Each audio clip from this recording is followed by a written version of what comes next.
పిల్లలకు ఉండే లక్షణం ఏమిటంటే వాళ్ళకి సమస్తమైన సుఖము అమ్మయే. వాళ్ళ అమ్మ అనుకరిస్తారు.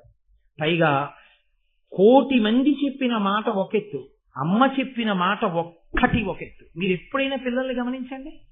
మీరు 1000 మాటలు భారతమాతకు జేజేలు అని చెప్పారనుకోండి, వాడికి అమ్మ ఏం దిక్కుమాలిన దేశం రా, నువ్వు ఇండియాలో ఉండకూడదురా, నువ్వు అమెరికా వెళ్ళిపోవాలరా, ఏం అమెరికా రా, ఏమి గొప్ప దేశం రా, చిచి చిచి చిచి చిచి ఏం దేశం రా అని నేర్పింది అనుకోండి అమ్మ, వాడొక్క నాటికి భారతమాతకు జేజేలు అండు. చిచి చిచి చిచి ఏం దేశం అంటారు.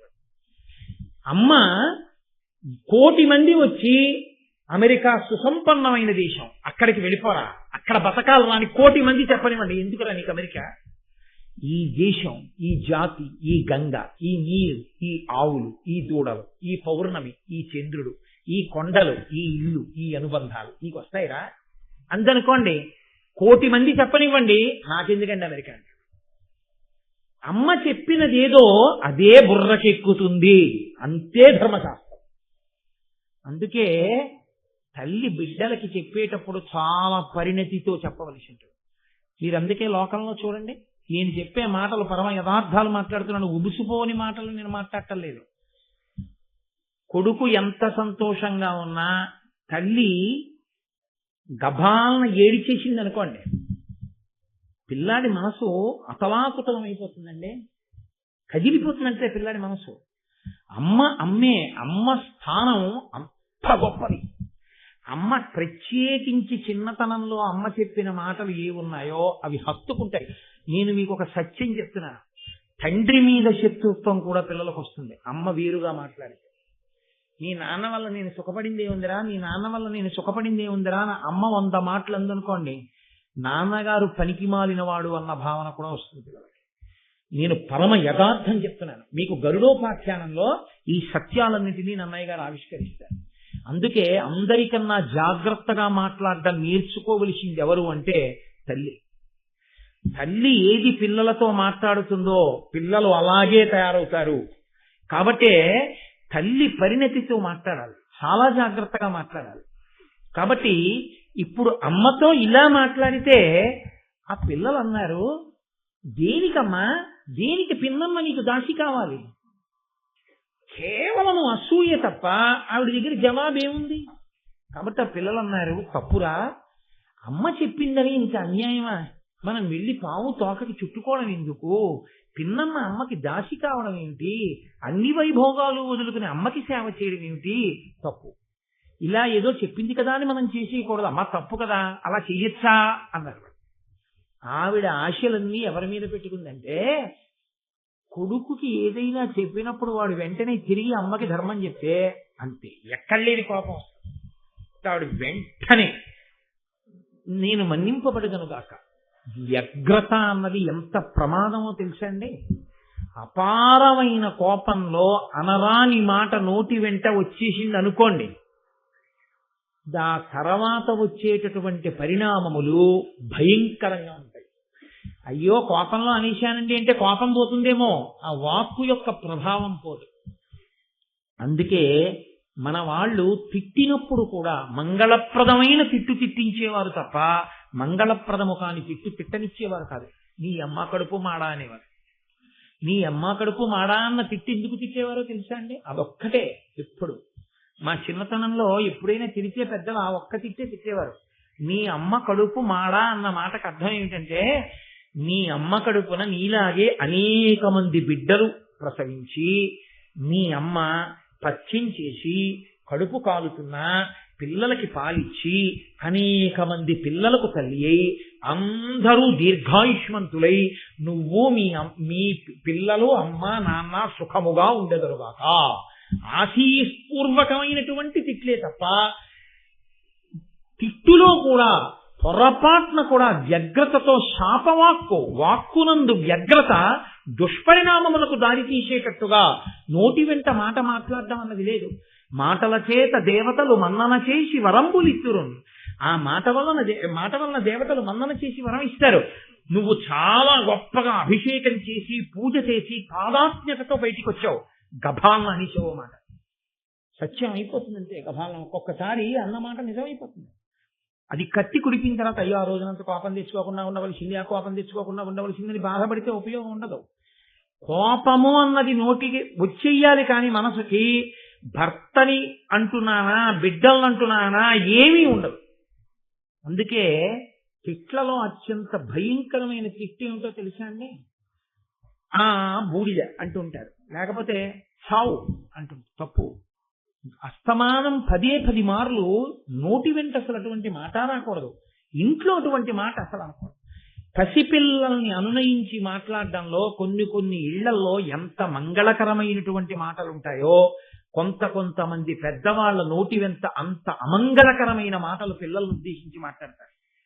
అలా ఉండకూడదు వాక్కు. ఆ కోపం అవధి లేకుండా పుట్టింది ఎక్కడి నుంచి? అసూయలో నుంచి.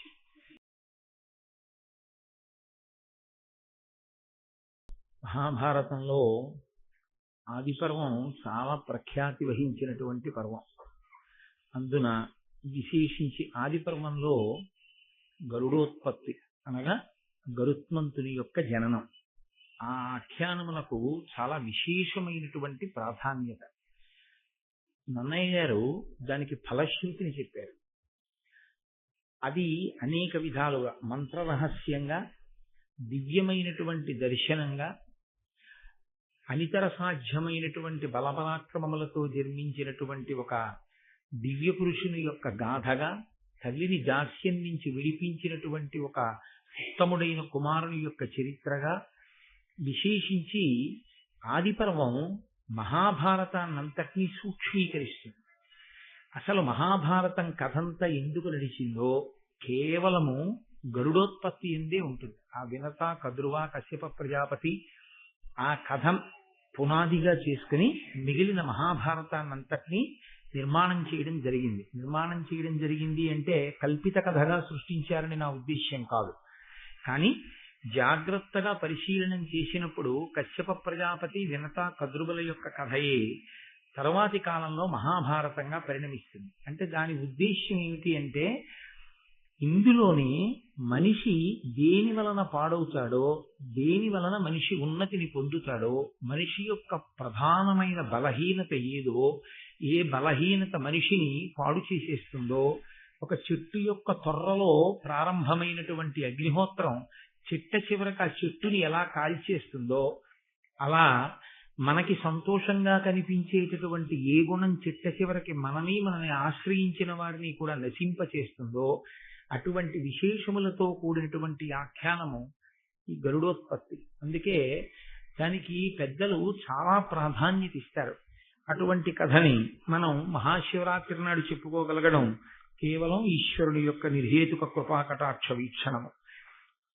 నిన్నటి రోజున మీతో నేను మనవి చేసి ఉన్నాను, నీ తండ్రికి శిష్యుడైనటువంటి ఆస్తికుని వలన జనమేజయుడి చేసినటువంటి సర్పయాగం ఆగింది అన్న మాటని సహస్రపాదుడు చెప్పినటువంటి కారణం చేత గురువు పావుల్ని చంపడం అనేటటువంటి విషయాన్ని పక్కన పెట్టి ఒక ఉత్తముడైన బ్రాహ్మణుడు ఎలా జీవించాలో అటువంటి జీవనాన్ని ప్రారంభం చేశారు. మీరు కొంచెం జాగ్రత్తగా గమనిస్తే పురాణ కథల్లో మీకు ఒక ప్రత్యేకమైన విషయం కనిపిస్తుంది. ఎప్పుడూ ఎవరి గురించి మాట్లాడతారంటే బ్రాహ్మణుడి గురించే మాట్లాడుతూ ఉంటారు. మీరు చూడండి, మిగిలిన వారి కన్నా కూడా తప్పు చేసినా బ్రాహ్మణుణ్ణి ఎత్తి చూపిస్తారు, మంచివాడైనా బ్రాహ్మణుణ్ణి శ్లాఘిస్తారు, బ్రాహ్మణుడికి ఉండవలసిన గుణాలని 1కి 10 మాటలు చెప్తారు. కారణం ఏమిటో తెలుసా అండి? ఒక్కటే, బ్రాహ్మణోస్య ముఖమాసి బాహూరాజన్యత్కృత అని పురుష సూక్తం. కళ్ళు సరిగ్గా చూసాయనుకోండి తొట్టుపడే అవకాశం ఉండదు. జ్ఞానేంద్రియములన్నీ ముఖమునందున్నట్టే బ్రాహ్మణుడు సమాజమును నడిపించవలసిన వాడై ఉంటాడు. ఆయన నిరంతరము అధ్యయనశీలి కావాలి. ఆయన ఎప్పుడూ గ్రంథపఠనం చేస్తూ ఉండాలి. ఆయన ఈశ్వరానుగ్రహమును అపేక్షించి వేదమును ప్రమాణముగా స్వీకరించి వేదం చెప్పినటువంటి విషయాల మీద తిరుగులేని నమ్మకంతో భగవదార్చన నిపుణుడై తాను ఈశ్వరుని యొక్క అనుగ్రహాన్ని పరిపూర్ణంగా పొందుతూ ఆ అనుగ్రహం చేత సమాజానికి అంతటికీ కూడా మేలు చెయ్యగలిగిన వాడై ఉండాలి. బ్రాహ్మణుడు నోరు విప్పి మాట్లాడినటువంటి మాటలు సమాజానికి ఒక మంచి త్రోవని చూపించగలగాలి. మనసులను పట్టి ఉన్నటువంటి దుర్గుణములు ఏ ఉంటాయో అవి తమంత తాము పరిశీలించుకుని, నిజమే ఈ గుణం వల్ల మనం పాడైపోతున్నామని వ్యక్తులు తెలుసుకుని తమని తాము దిద్దుకునేటటువంటి ఆ బుద్ధిని బ్రాహ్మణ వాక్యము ద్వారా సమాజమునందు తెలియవలసి ఉంటుంది.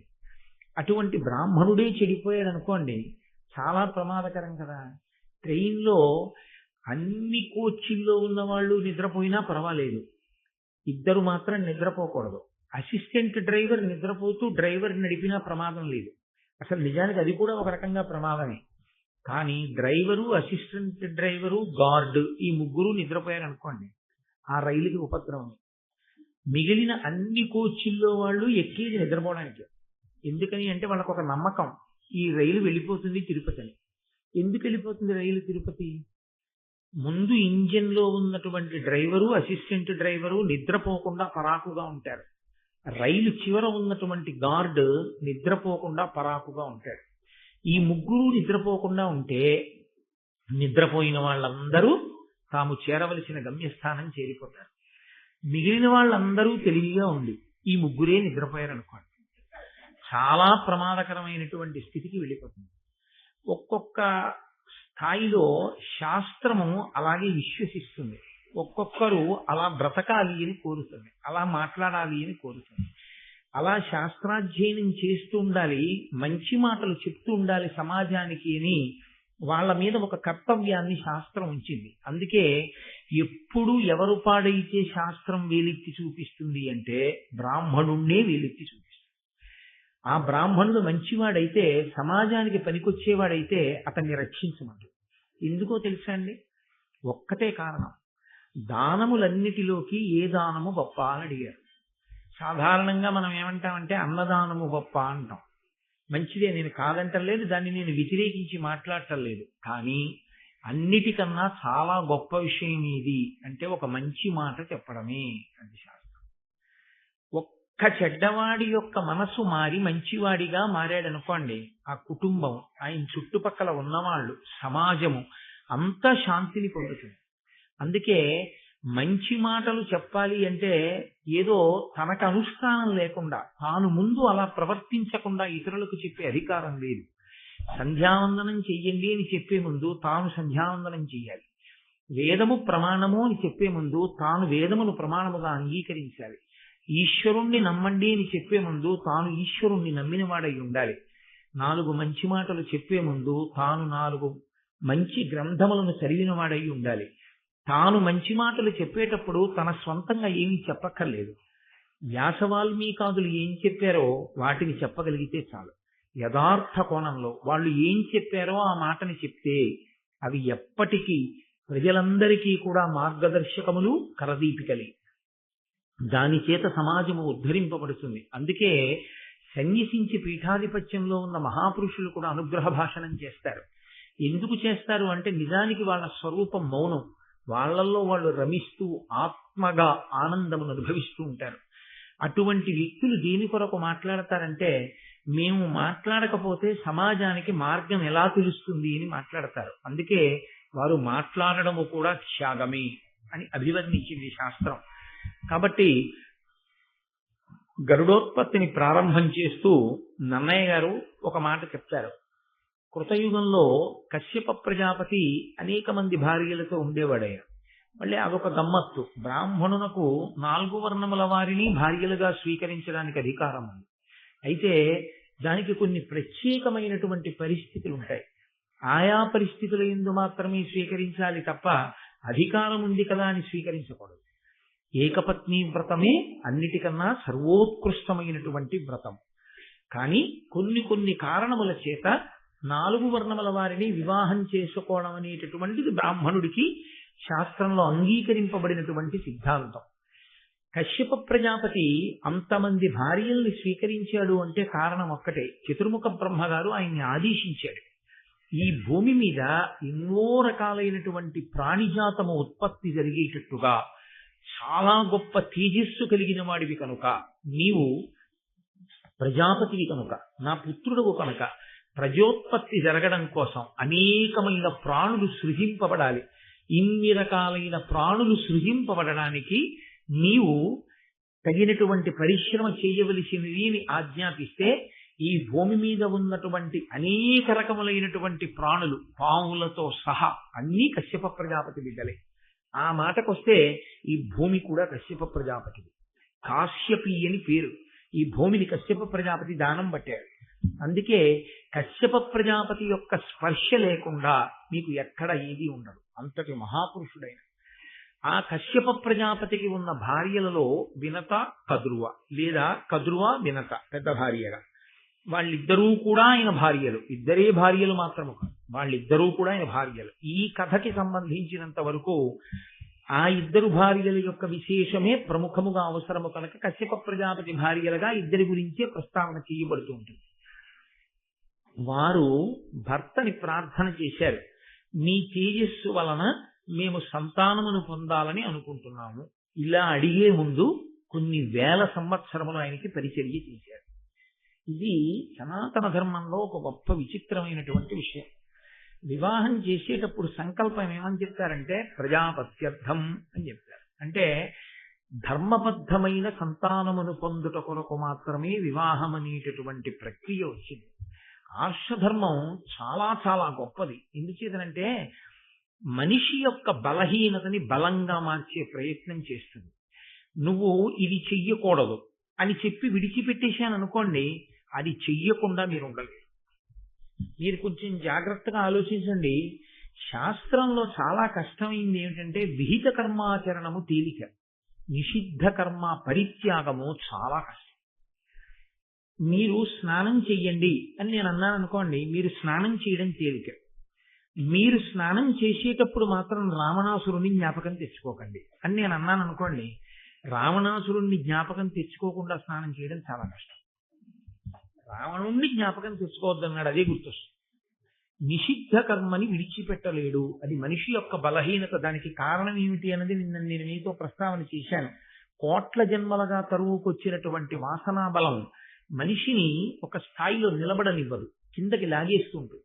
రామకృష్ణ పరమహంస ఒక ఆఖ్యానం చెప్తుండేవారు. గోడ పట్టుకుని పైకి ఎక్కి వెళ్ళిపోతూ ఉంటుంది ఒక్కొక్క ప్రాణి. దాన్ని క్షత్రియులు కోటల్ని స్వాధీనం చేసుకునేటప్పుడు దాని తోక పట్టుకుని తోకకు తాడు కట్టి పైకి ఎక్కుతూ ఉంటారు. వెనకటికి పిల్లలు దాని మీద కొంచెం కోపం వచ్చి దాన్ని ఇబ్బంది పెట్టాలని దాని తోకకి పెద్ద పెద్ద రాళ్లు కట్టారు. అది 4 అడుగులు పైకి ఎక్కేది, తోక బరువు కింద పడిపోయేది. అలా అనుష్ఠానంలో 4 అడుగులు ముందుకేస్తే 10 అడుగులు వెనక్కి లాగేస్తుంది. ఏది అంటే నిషిద్ధ కర్మని పరిత్యజించలేని బలహీనత. ఏది చెయ్యవద్దు అని శాస్త్రం చెప్పిందో అది చెయ్యకుండా మనిషి ఉండలేడు. దాన్ని గెలవడమే చాలా చాలా కష్టం. మనకి శాస్త్రంలో ప్రజాపత్యర్థం అని వివాహానికి మంత్రం శాస్త్రం ఎందుకు చెప్పిందో తెలుసా అండి? ఇది సనాతన ధర్మం యొక్క గొప్పతనం, ఋషుల యొక్క గొప్పతనం. ఒక వయస్సు వచ్చిన తరువాత మనసు కామమును పొందడము అనేటటువంటిది ప్రకృతి సహజమైనటువంటి విషయం. ఈ కామాన్ని వరంగా ఎవరు వాడుకుంటాడో వాడు అభ్యున్నతిని పొందుతాడు. వరంగా వాడుకోవడం మనిష్టమే. దాన్ని విశృంఖలత్వం పొంది హీనోపాధుల్లోకి వెళ్ళిపోవడానికి మనం ప్రవర్తించేటటువంటి స్వేచ్ఛయే కారణమవుతుంది.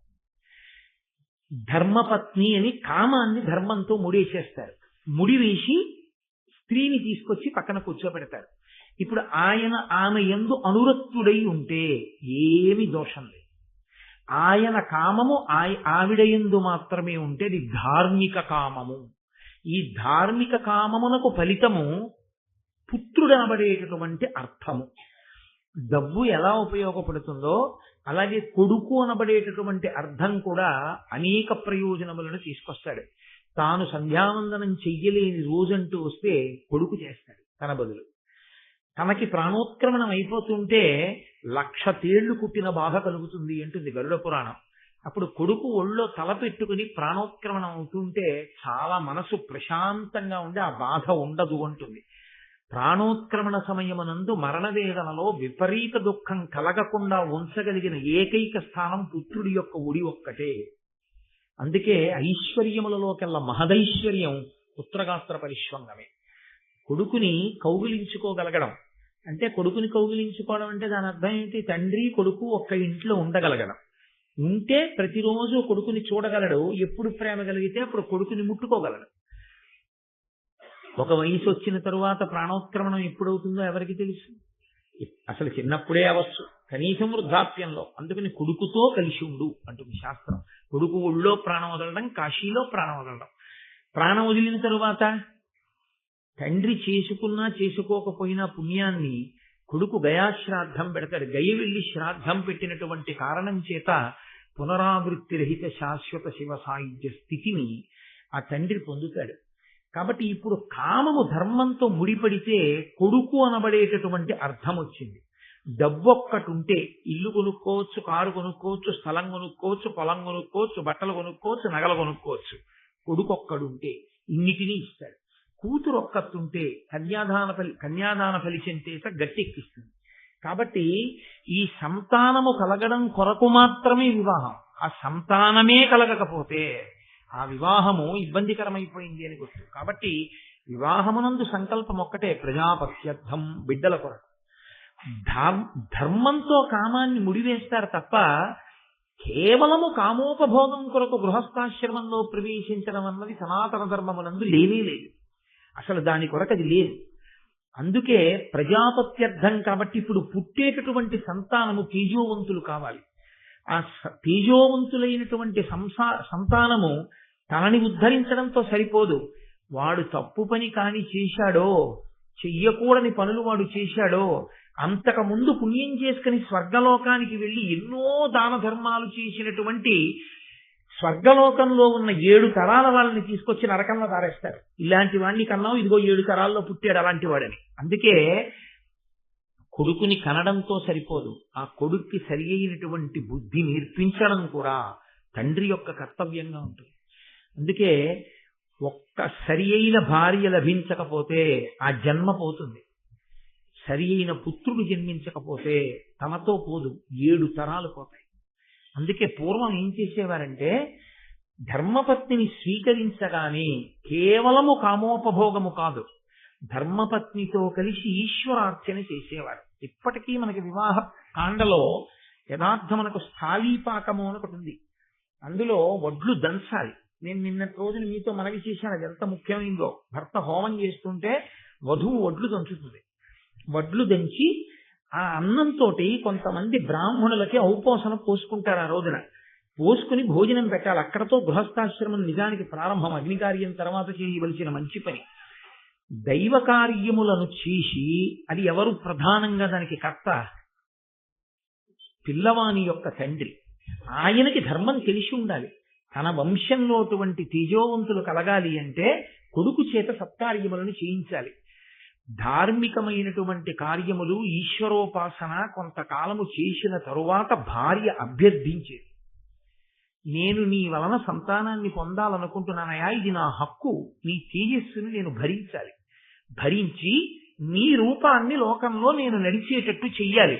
ఆత్మావై పుత్రనామాసి, తండ్రి యొక్క జీవితమునకు కొనసాగింపుయే కొడుకు.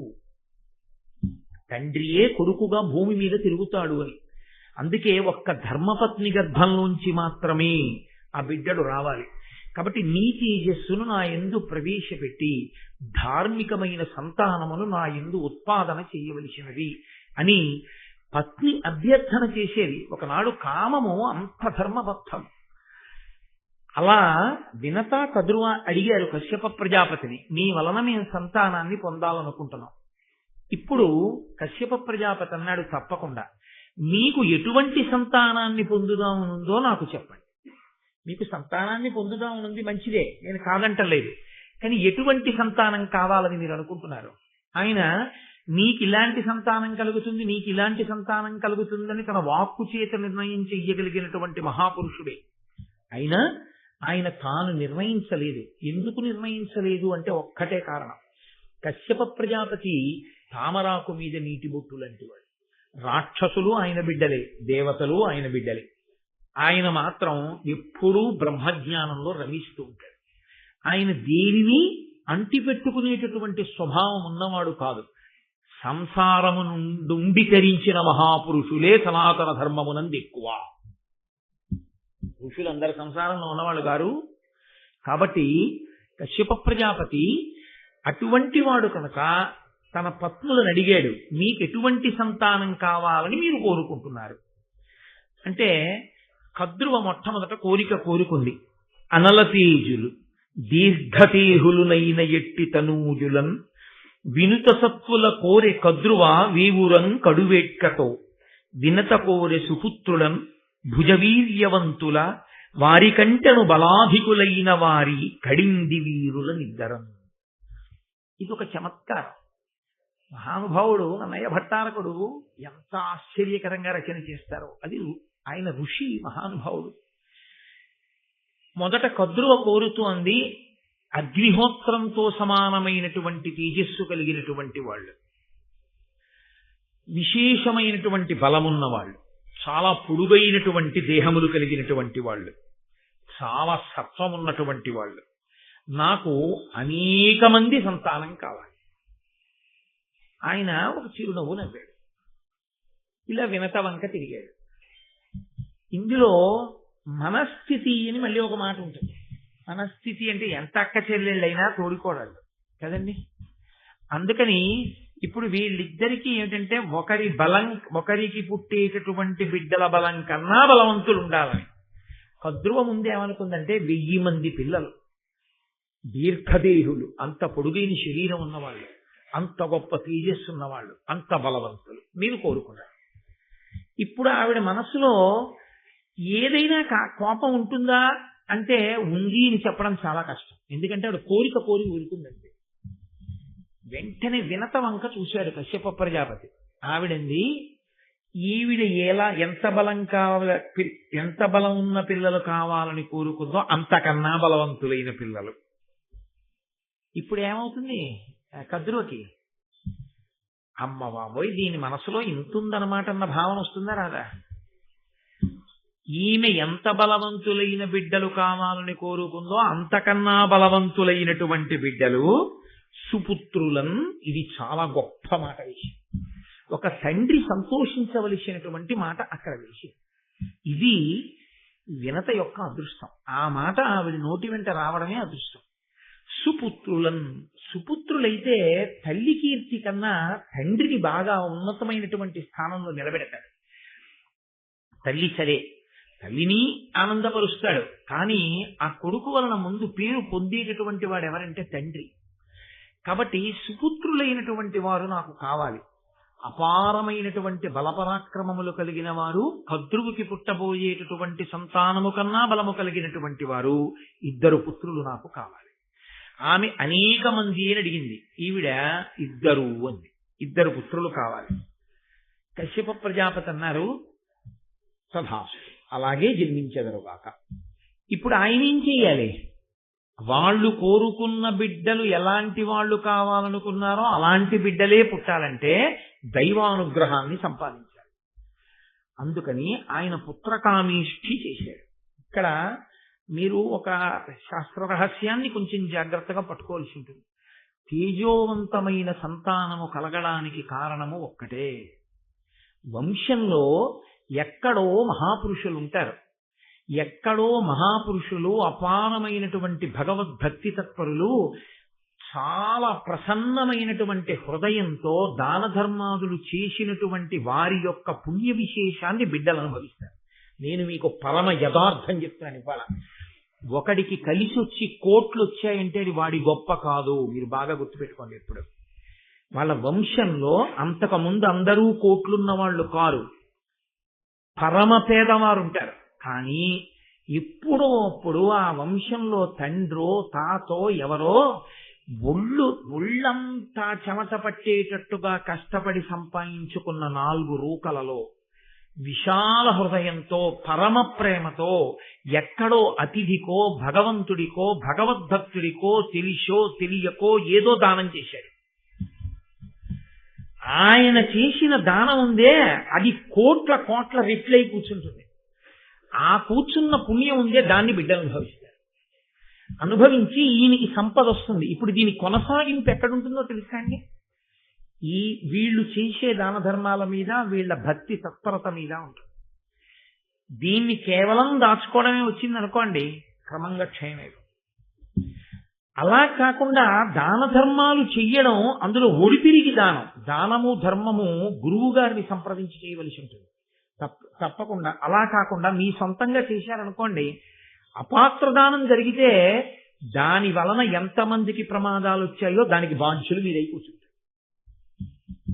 ఎందుచేతనంటే చెయ్యకూడని దానం చేసేసారనుకోండి, దాని వలన అపాత్రుడు ఒకడు బలపడిపోయాడు అనుకోండి, అపాత్రుడు బలపడి సమాజానికి ప్రమాదం తెచ్చాడు అనుకోండి, దానికి కారణం మీరే అవుతారు. అందుకే విద్యార్థులకి ఉపకార వేతనాన్ని తమంత తాముగా చెల్లించి వృద్ధిలోకి రావాలి, విద్యార్థులని డబ్బు కట్టి స్కాలర్షిప్లు ఇచ్చేవాళ్ళు కూడా అలా డబ్బిచ్చే ముందు విద్యార్థులందరినీ కూర్చోపెట్టి పెద్దల్ని తీసుకొచ్చి వాళ్ళకి 4 మంచి మాటలు చెప్పించి ఇప్పిస్తే ఆ తర్వాత వాడు పాడైతే ఈయన మీదకి రాదా పాపం. లేకపోతే ఈ డబ్బుతో చదువుకుని వాడు కూలిపోయే బ్రిడ్జీలు కట్టేవాడు, మందులు కల్తీ రకం తయారు చేసేవాడు, లోకాన్ని పాడు చేసేవాడు తయారైతే అటువంటి విద్య గరపినటువంటి పాపం ఈయన ఖాతాలో కూడా పడుతుంది. ఈయన 4 మంచి మాటలు చెప్పించి సహృదయంతో ఇచ్చేశాడు అనుకోండి, ఈయన మీదకి రాదు. అందుకే దానము ధర్మము ఈ రెండిటి యందు గురువుని సంప్రదించండి అని చెప్తారు. కాబట్టి చేసేటటువంటి పని యందు చాలా జాగ్రత్తగా చెయ్యడము, మెళకువతో చెయ్యడము అనేటటువంటిది చాలా చాలా అవసరమై ఉంటుంది. నేను మీతో మనవి చేశాను, ఎక్కడో పెద్దలు చేసినటువంటి పుణ్య విశేషం చేత తేజోవంతుడైనటువంటి వాడు, ఎక్కడో పరమ విద్యావంతుడు, గొప్ప ఐశ్వర్యవంతుడు, ఎవ్వరికీ కలిసినాడు వ్యాపారం ఈయనకి ఎలా కలిసి వచ్చిందండి? పక్కవాడు పాడైపోయాడా వ్యాపారం చేసి, ఈయన కోట్లు సంపాదించాడా? ఎలా కుదిరింది? ఇది ఈయన ప్రతిభ కాదు, ఈయన ముందున్న వాళ్ళు ఎక్కడో చేసినటువంటి పుణ్యం కాపాడింది. అందుకే బిడ్డలు బ్రతకడానికి, బిడ్డలు విద్యావంతులవడానికి, బిడ్డలు సంస్కారవంతులవడానికి, కీర్తివంతులవడానికి కూడా కారణం పెద్దలు చేసినటువంటి పుణ్యం అయి ఉంటుంది. కాబట్టి వాళ్ళు అడిగిన బిడ్డలను ఇవ్వడానికి ఈశ్వరుణ్ణి సేవించాడు, పుత్రకామేష్టి చేశాడు. అసలు నిజానికి మంచి బిడ్డలు కావాలి అనుకున్న వాళ్ళందరూ చెయ్యవలసింది కూడా ఈశ్వరారాధనమే. అందుకే మీరు నన్ను మన్నించగలిగితే నేను మీతో ఒక మాట మనవి చేస్తాను. హనీమూన్ అనేటటువంటి మాట సనాతన సంప్రదాయమునందు, సనాతన ధర్మమునందు లేదు. ఆ హేయమైనటువంటి విషయాలన్నీ ఎక్కడి నుంచి మనం దిగుమతి చేసుకున్నాం అంటే పాశ్చాత్య సంస్కృతిలోంచి తెచ్చుకున్నాం. కేవలము కామోపభోగము కొరకు వివాహం అవగానే పెద్దవాళ్ళు మాతో ఎందుకు అని పెద్దవాళ్ళని పక్కన పెట్టి పిల్లలు మాత్రమే కేవలము కామోపభోగము కొరకు ప్రదేశముల యందు తిరగడం కాకుండా చక్కగా క్షేత్రానికి వెళ్ళడం, తీర్థయాత్రకు వెళ్ళడం, ఈశ్వరుణ్ణి సేవించడం, భగవంతుణ్ణి భక్తితో ఆరాధన చెయ్యడం మీద ఎక్కువ దృష్టి పెట్టడం చేత వంశకరులైన కుమారులు జన్మిస్తారు తప్ప, సంతానము కలుగుతుంది తప్ప, కేవలముగా కామోపభోగము గొప్ప సంతానాన్ని, వంశకరులైన సంతానాన్ని తేలేదు. పుట్టలోని చెదలు పుట్టవా గిట్టవా, కోట్లున్న వాళ్ళు కోట్ల మంది ఉన్నారు. ఎవడికి కావాలి? ఎంత డబ్బుంటే ఎవడికి కావాలి? నీ పేరేమైనా ఆ తర్వాత గుర్తుంటుందా? నీ ముత్తాత గారి తండ్రి గారి పేరేమిటని అడగండి ఎవరినైనా, ఎవరికి జ్ఞాపకం ఉండదు. ఆయన మహాపురుషుడు అనుకోండి, ఆయనని మనవడు మునిమనవడు మరిచిపోదామన్నా సమాజం జ్ఞాపకం చేస్తుంది. ఆ ఇంటి పేరు చెప్పగానే ఫలానా ఆయన మీకేమైనా అవుతారేమిటో అని అడుగుతారు. అవునండి మా నాన్నగారు చెప్తుంటారు, మా ముత్తాత గారు. అయ్య బాబు ఏం మహానుభావుడయా, ఏమి కీర్తి సంపాదించిన వాడయా అని ఎక్కడికి వెళ్ళినా పెద్దపీట వేస్తారు. ఆ తేజస్సు గొప్పది, ఈశ్వరారాధన గొప్పది, ధర్మంతో బతకడం గొప్పది తప్ప కేవలము ఐశ్వర్యం సంపాదించి వెళ్ళిపోయిన వాళ్ళ పేర్లు ఎంతమంది జ్ఞాపకం పెట్టుకున్నారు ఇవాళ? అదొక పిచ్చి అంతే, అది వెనక వచ్చేది కాదు. ధార్మికమైన జీవనం ఏదో అదే దేనికైనా రక్ష. కనుకనే ఆయన పుత్రకామేష్టి చేశాడు. నన్నయ్య గారి భారతాన్ని కేవలం నన్నయ్య గారు కశ్యప ప్రజాపతి గురించి చెప్పాడని మీరు వినకండి, నేను చెప్పకూడదు అలాగా. అది మనకందరికీ కూడా మార్గదర్శకము అని మనం నమ్మి చెప్పుకోవలసి ఉంటుంది, అందుకు వినవలసి ఉంటుంది. దేవాలయాల్లో భారత ప్రవచన ప్రాంగణము అని పూర్వం నిర్మాణం చేసేవారు. చాలా పెద్దలైన వారు ఎప్పుడైనా పీఠాధిపతులు లాంటి వారు వచ్చారనుకోండి, రేపు ఎప్పుడైనా కంచికామకోటి పీఠాధిపతిలో, శృంగగిరి పీఠాధిపతిలో ఈ దేవాలయానికి వచ్చారనుకోండి, వారు ఏమడుగుతారంటే, ఇంత పెద్ద ప్రాంగణం ఆ గుడికి, ఇక్కడ ఎప్పుడైనా రామాయణం చెప్పారా అని అడుగుతారు. ఇక్కడ రామాయణం చెప్పారండి 6 కాండలు అన్నారనుకోండి, వాళ్ళు పొంగిపోతారు. ఒక ప్రాంగణంలో రామాయణం మొత్తం వినబడితే ఆ ప్రాంగణానికి ఒక స్థాయి ఉంటుంది. ఇక్కడ ఎప్పుడైనా భారతం చెప్పారా అనరు, భారతం చదివారా అని అడుగుతారు. చెప్పడం మాట దేవుడెరుగు. భారతాన్ని దేవాలయంలో కూర్చుని చదువుతూ ఉంటే, వచ్చి కూర్చుని వింటే చాలరా, వాడి జీవితం కోట్ల జన్మల తర్వాత తప్ప అసలు అలా దేవాలయంలో కూర్చుని భారతం వినడో, అలా వినడానికి ఈశ్వరుడు అంగీకరించడు, చెప్పడానికి అసలు అంగీకరించడు. చెప్పాలని సంకల్పం చేస్తే అది నిజం కావాలన్నా, చెప్పాలని సంకల్పం చేసి చెప్పడం జరుగుతున్నప్పుడు కూర్చుని వినాలన్నా దేవాలయ ప్రాంగణంలో దానికి కేవలము ఈశ్వర కృపయే కారణము. అది లేకుండా వినడం జరగదు. నేను చెప్పట్లేదు ఈ మాట, మీరు కావాలంటే మహాభారత ప్రవచన సంబంధమైన వ్యాఖ్యానములు చూడండి. కోటేశ్వరరావు గారు చెప్పిన మాట నిజమో కాదో మీకు అర్థమవుతుంది. కాబట్టి ఆయన పుత్రకామేష్టి చేశాడు కశ్యప ప్రజాపతి, దేవతల యొక్క అనుగ్రహాన్ని పొందాడు. ఇప్పుడు ఆ అనుగ్రహ కారణం చేత ఆయన తేజస్సు 2 భార్యలలోకి ప్రవేశించి, ఆ 2 భార్యలు కూడా తమ గర్భములు అండములుగా మారాయి. ఎందుకని? ఒకరు కాదు, 2 కాదు, అపరిమిత బల పరాక్రమము కలిగిన 2 బిడ్డలు కావాలని కోరింది వినత. మహాతీజోవంతులు, అపారమైన పొడుగున్న వాళ్ళు, అనేకులు బిడ్డలు కావాలని అడిగింది కద్రువ. ఇప్పుడు ఇంతమంది బిడ్డల్ని ఒక గర్భంలో మొయ్యడం చాలా కష్టం. అందుకే ఆ దేవతల యొక్క అనుగ్రహం కలిగితే ఎంత చమత్కారమైనా జరగచ్చు, ఎంత ఆశ్చర్యమైనా జరగచ్చు. కాబట్టి అండములుగా మార్చి ఈశ్వరుడు బయటికి వచ్చేటటువంటి ఏర్పాటు చేశాడు.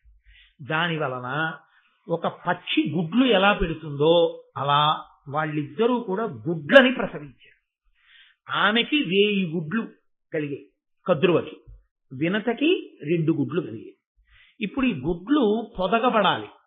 తమంత తాముగా పొదగబడడానికి కావలసినటువంటి వాతావరణాన్ని ఏర్పాటు చేసి, ఆ వాతావరణంలో అంటే గోరువెచ్చటి వాతావరణంలో ఈ 1000 గుడ్లని ఒక చోట, ఈ 2 గుడ్లని ఒక చోట పెట్టారు. 2 గుడ్లలోంచి పిల్లలు వస్తే వినతపుత్రులు వైనతేయులు, 1000 గుడ్లలోంచి పిల్లలు వస్తే కద్రువపుత్రులు. 500 సంవత్సరములు ఎదురు చూశారు. 500 సంవత్సరములు పొదగబడిన తరువాత, అంటే అంతటి తేజోవంతమైన సంతానము కలగాలి అంటే అసలు వాళ్ళ యొక్క అండవాసము అంతకాలం జరిగింది. గర్భవాసము కొంత, అండవాసము కొంత, గుడ్డుగా పెంకులో ఉండడం ఉండి 500 సంవత్సరముల తరువాత కద్రువ ప్రసవించినటువంటి అండములలోంచి పాములు పైకొచ్చాయి.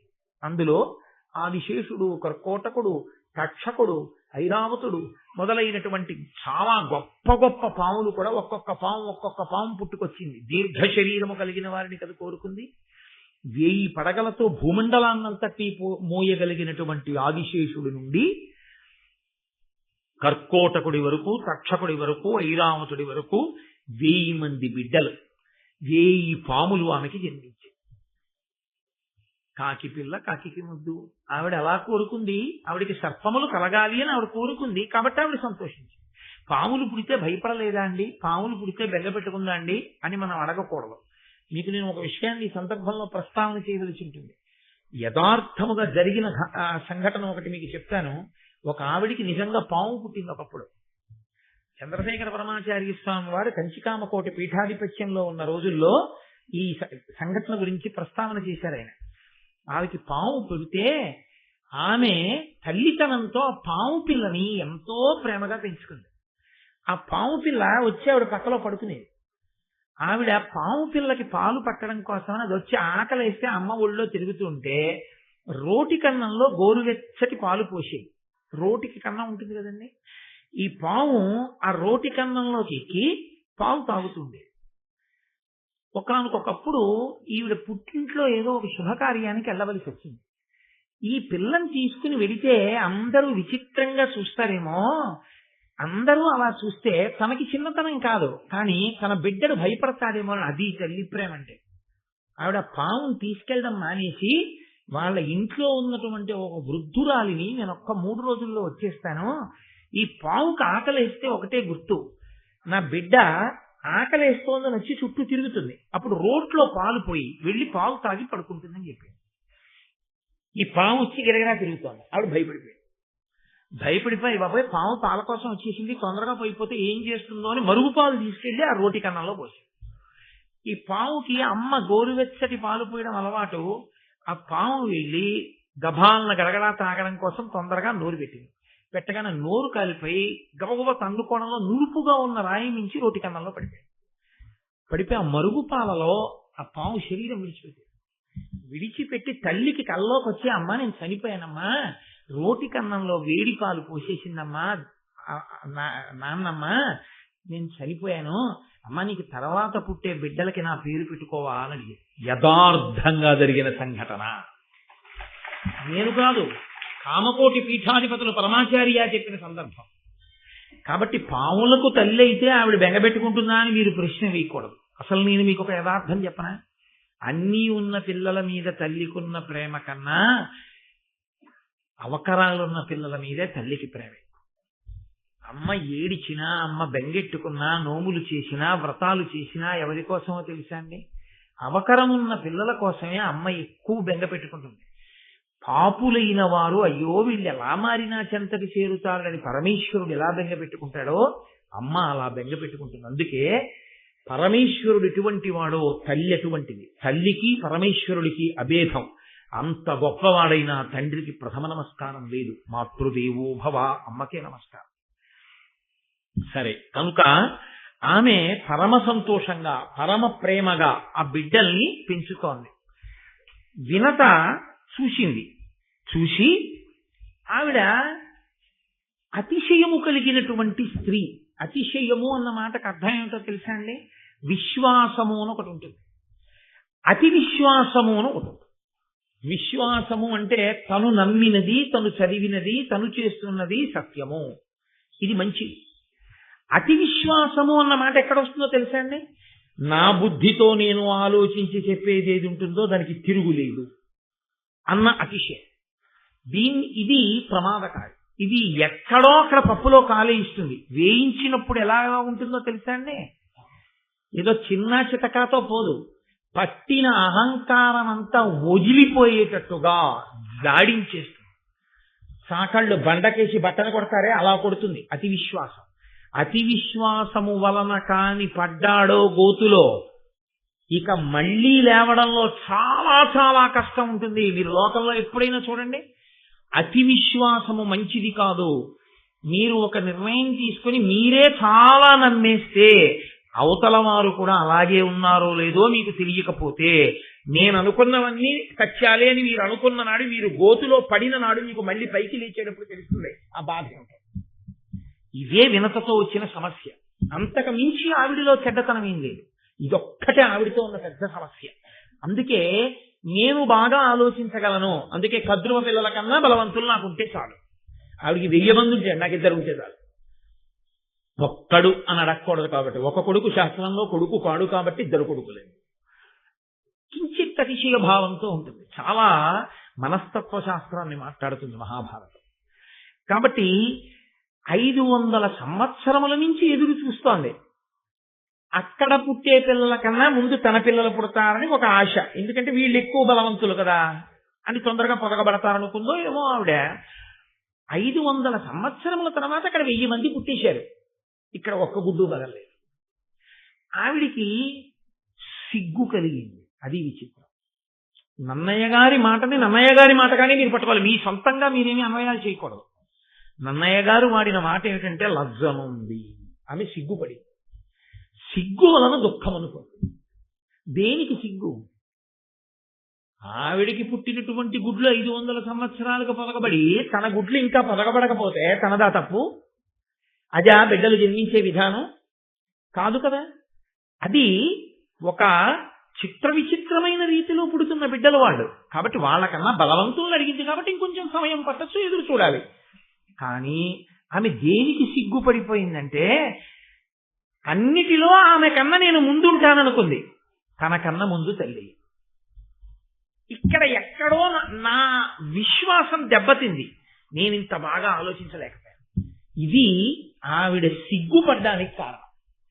ఇప్పుడు ఆవిడ సిగ్గులో దుఃఖం వచ్చింది. దేనికి దుఃఖమో తెలుసా అండి? పిల్లలు లేరని ఏడవడానికి ఏమిటండి, గుడ్లు ఉన్నాయిగా, ఇవాళ కాకపోతే రేపు వస్తారుగా పిల్లలు. కాదు, ఆవిడ ఎందుకు ఏడిచిందంటే, నేను చాలా తెలివైందాన్ని అనుకున్న నా తెలివి తెల్లవారిందని ఏడిచింది. ఎలా ఏడుస్తుంది? అలా ఏడిస్తే, అందరి ముందు ఏడిస్తే బాగుపడిందని గుర్తు. తను ఒక్కతే ఏడిస్తే ఇంకా ఆ గోరోజనం తగ్గలేదని కదా, అందుకేడుస్తోంది. కానీ ఇంకా బయటికి వచ్చి నేను ఇంత తెలివైందాన్ని కాను అని అంటే కశ్యప ప్రజాపతిని చెప్పుండను, నీకెందుకు బెంగ, నీ గుడ్లోంచి కూడా పిల్లలు వస్తారు, కంగారు పడకని చెప్పాను. ఒక్కటి ఏడిచింది. అదో ప్రమాదం. అంటే తగినంత పరిణితి ఏర్పడని జీవితాలు ఎలా ఉంటాయో మీరు చూడండి. కాబట్టి ఇప్పుడు ఆమె ఏడిచి ఏడిచి ఏడిచి సిగ్గు పొంది, ఎలాగైనా నేనే తెలివైందాన్ని అనిపించుకోవాలి కదా, కింద పడి కూడా భూమి మీద ఉన్నానంటే పోయే. అందుకని ఎలాగైనా సరే నేను తెలివైందాన్ని అనిపించుకోవాలన్న తాపత్రయంలో నేను తల్లినైపోయాను అనిపించేసుకోవాలని ఓ గుడ్డు పగలగొట్టి, ఓ గుడ్డు పగలగొట్టేటప్పటికి అందులోంచి ఒక పక్షి పైకొచ్చేది. ఆయన అన్నాడు, దాన అపరార్థకాయ విహీనుడు పూర్వార్ధ తను సహితుడు అరుణుడనంగానుదయించే సుతుండు మహానీతియుతుండు తల్లి కప్రియమొసగన్. ఆయన పూర్వార్ధతను సహితుడు, నడుం దగ్గర నుంచి పైన ఉండవలసినటువంటి శరీరం ఉంది, ఈ క్రింద ఉండవలసినటువంటి అపరార్థకాయుని. ఆయనకి ఈ క్రింద ఉండవలసినటువంటి శరీరము లేదు, ఇక్కడ వరకే శరీరం ఉంది. మహాతేజోమూర్తి, గొప్ప సునిశిత బుద్ధిశాలి. అటువంటి వాడు పుడుతూని పేరుతో పుట్టాడు, అరుణుడు. ఆయన పుట్టి అమ్మ వంక చూశాడు. అతి విశ్వాసం నీది, అతి విశ్వాసము వలన సిగ్గుపడింది నువ్వు, ఆ సిగ్గు వలన ఏడిచింది నువ్వు. కద్రువ ఎదురు చూసింది గుడ్లలోంచి పిల్లలు వచ్చే వరకు.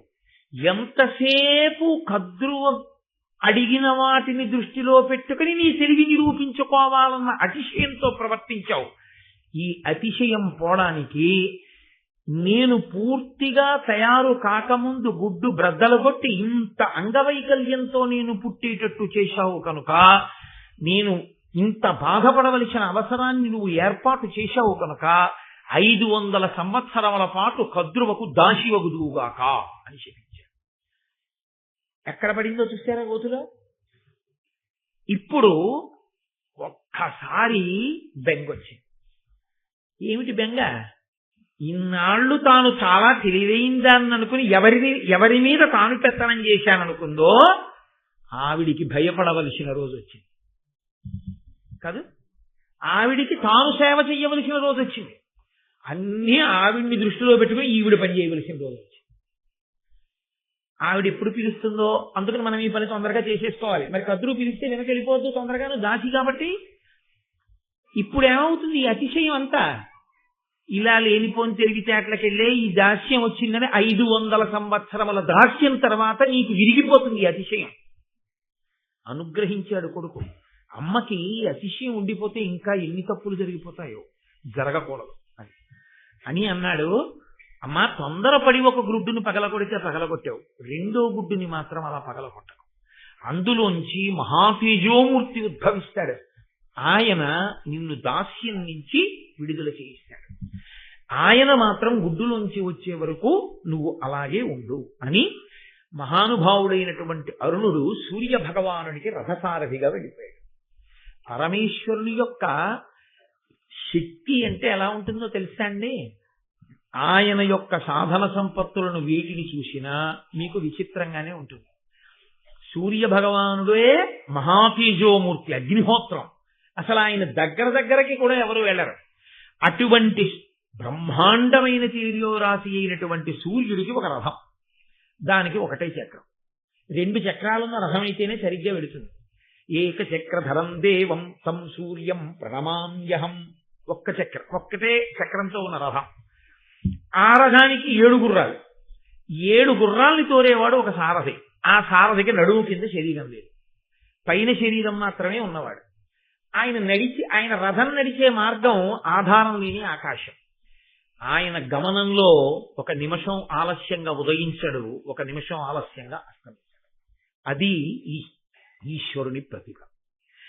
తన దగ్గర ఉన్న సాధన సంపత్తులను బట్టి ప్రకాశించడం కాదు, తన శక్తి చేత ప్రకాశిస్తుంటాడు ఈశ్వరుడు. దాని వలన అరుణుడికి గొప్పతనం వచ్చింది. సూర్యరథ సారథి అని. సూర్యుని యొక్క తేజస్సుని తట్టుకొని సారథిగా నిలబడగలిగిన వాడంటే ఆయన ఎంత తేజోమూర్తో మీరు ఆలోచించండి. ఆయన అసలు నిజంగా ఒక గుడ్డులో పూర్ణంగా ఉంటే అసలు ఎటువంటి మహాపురుషుడు ఆవిర్భవించి ఉండేవాడు లోకానికి. కాబట్టి ఇప్పుడు అరుణుడు ఉదయించాడు. కొంతకాలం అయిపోయింది. శాపవాక్కు అమలులోకి రావాలి కదూ. ఈలోగా మహాభారతంలో ఇదో గమ్మత్తు. ఈలోగా నేనప్పుడు అన్నప్పుడల్లా ఇక్కడ కుక్కాన్ని వదిలి ఇంకో కుక్కాన్ని పుచ్చుకుంటూ ఉంటాను. పూర్వం తిరుమల ఎక్స్ప్రెస్ విశాఖపట్నం నుంచి తిరుపతి వెడుతుండేది. కాకినాడ నుంచి కొన్ని బోగీలు వెళ్ళేది.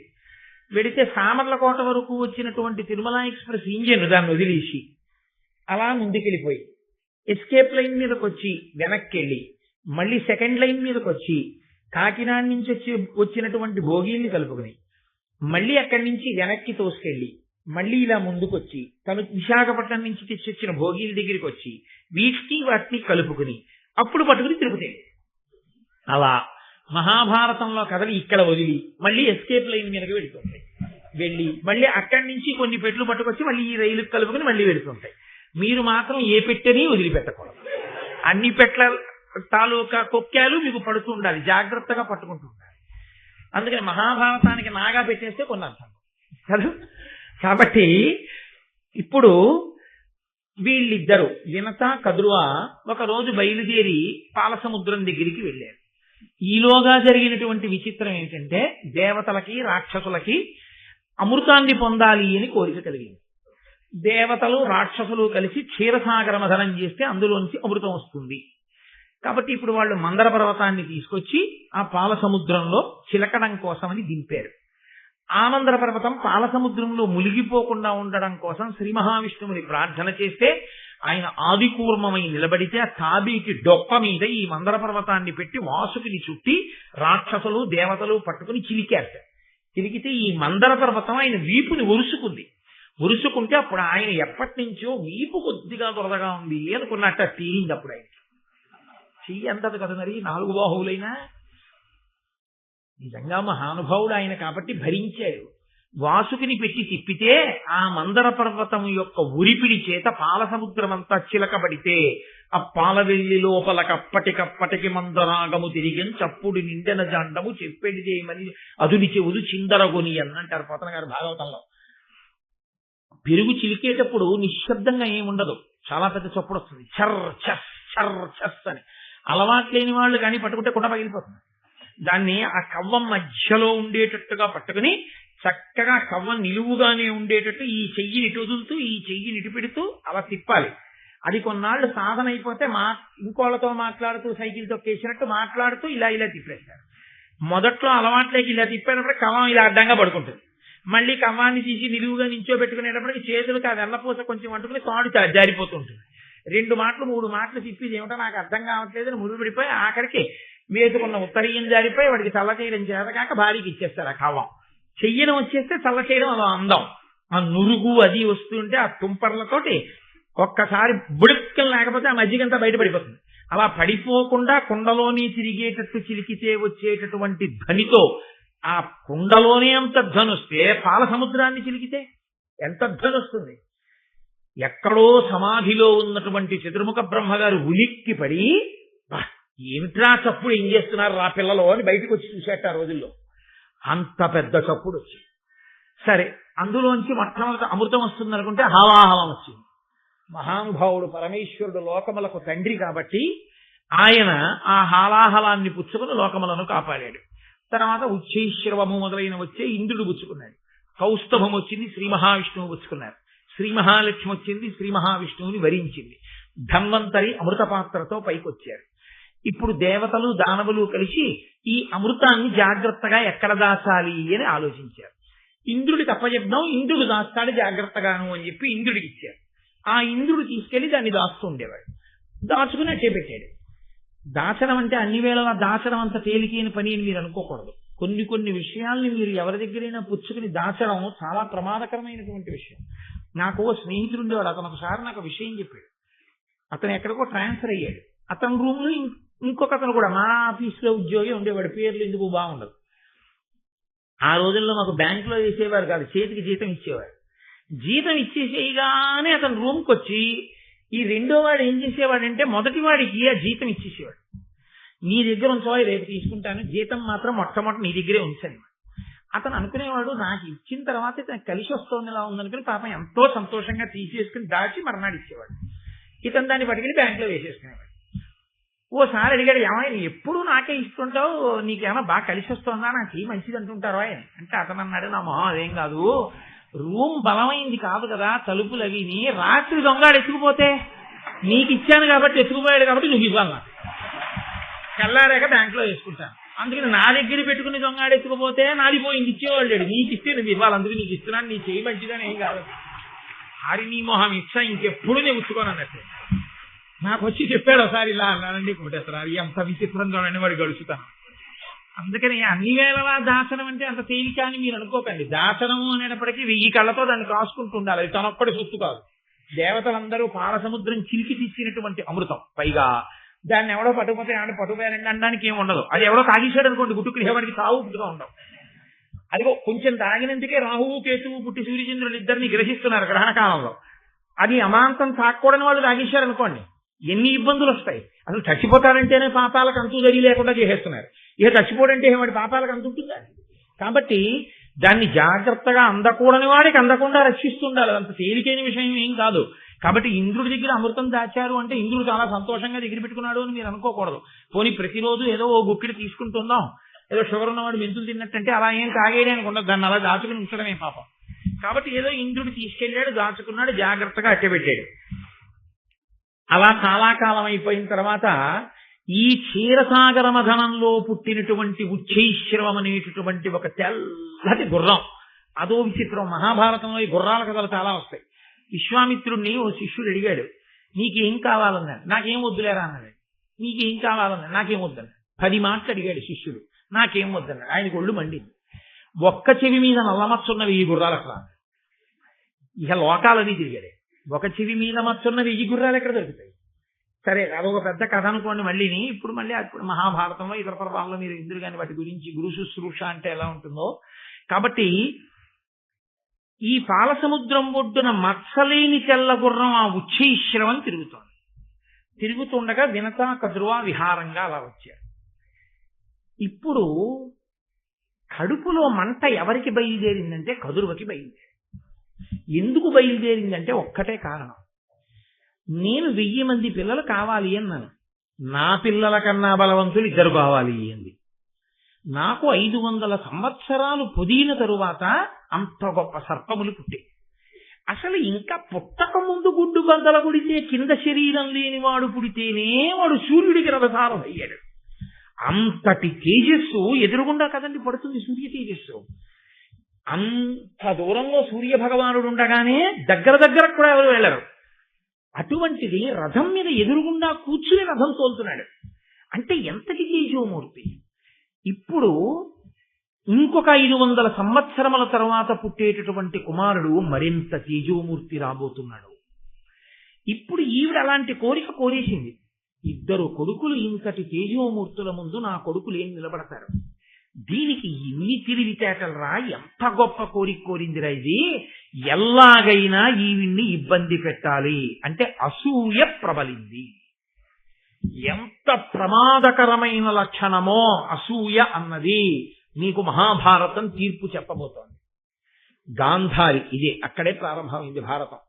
ఆవిడే అంతే, కడుపు బాదుకుంది. ఆ కడుపులో ఉండేటటువంటి బిడ్డలు గర్భస్రావం అయిపోయి బయటికి వచ్చేస్తే నీతి కుండల్లో పెట్టి పెంచితే 100 పుత్రులు కౌరవులు పుట్టారు. ఇక్కడ 1000 మంది బిడ్డలు గుడ్లలోంచి వచ్చారు. పునాదిగా పడుతోంది ఆది పర్వంలో గరుడోత్పత్తి. విశేషమైన అసూయ పొందింది. నేను మీతో నిన్న మనవి చేశాను, అసూయ యందు కోపము యందు వ్యూహరచన చేస్తే పాపము చాలా మిక్కుటముగా కట్టి కుడిచేటటువంటి ఆలోచనలే వస్తాయి. ఎందుకంటే విషపూరితం అయిపోయింది కనుక మనసంతా. ఆవిడ అప్పుడు బహుశः ఆలోచన చేసి ఉంది, ఎలా ఈ వినతని లొంగ తీసుకోవడం. ఎంత బలం ఉన్నదైనా నేను చెప్పిన మాట వినేటట్టుగా నా దగ్గర పడేసి ఉంచితే ఆ బలమంతా నా కోసం పనికొచ్చేదే, కానీ ఆ బలం సొంతానికి పనికి రాకుండా పోతుందిగా. అప్పుడేం చేస్తుంది? కాబట్టి ఎలాగైనా నేను ఈ వినతని నాకు దాసిని చేసుకోవాలి. ఇది ఆవిడ కడుపులో ఉంది ఎప్పటి నుంచో ఆలోచన. అదును కోసం ఎదురు చూస్తోంది. ఇద్దరు పాలసముద్రం ఒడ్డుకి వెళ్ళారు. పాలసముద్రం ఒడ్డుకి వెళ్ళిన తర్వాత ఆ పాలసముద్రం చాలా గొప్పదైన స్థితిలో, దాని కెరటములు, దాని తరగలు, అందులోంచి వచ్చేటటువంటి నురుగు, ఆ తుంపర్లు మంచి సంతోషంగా ఉంది. ఇద్దరు విహరిస్తున్నారు.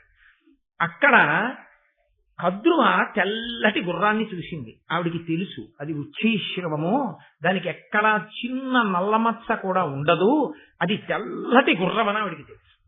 ఆవిడికి ఇంకొక విషయం కూడా తెలుసు, వినతకి అతిశయం ఎక్కువ. తాను నమ్మినది, తాను అనుకున్నది తిరుగులేనిది అని అనుకుంటుంది. అనుకుని పప్పులో కాలేస్తుంది. ఈ బలహీనత నమ్మితే అలా ఇలా నమ్మదు, నా నమ్మకం అంత గొప్పదనుకుని నమ్మేస్తుంది. ఈ అతిశయాన్ని అడ్డు పెట్టే పడగొట్టాలి వినతని. కాబట్టి ఇప్పుడు కద్రువి ఏం చేసిందంటే, చెల్లి చూసావా, ఆ ఉచ్చైశ్రవాన్ని చూసావా, పౌర్ణమి నాడు ఉండేటటువంటి చంద్రబింబానికి నల్లమచ్చ ఎలా ఉంటుందో అంత తెల్ల గుర్రానికి తోక దగ్గరున్న నల్లమచ్చ చూసావా.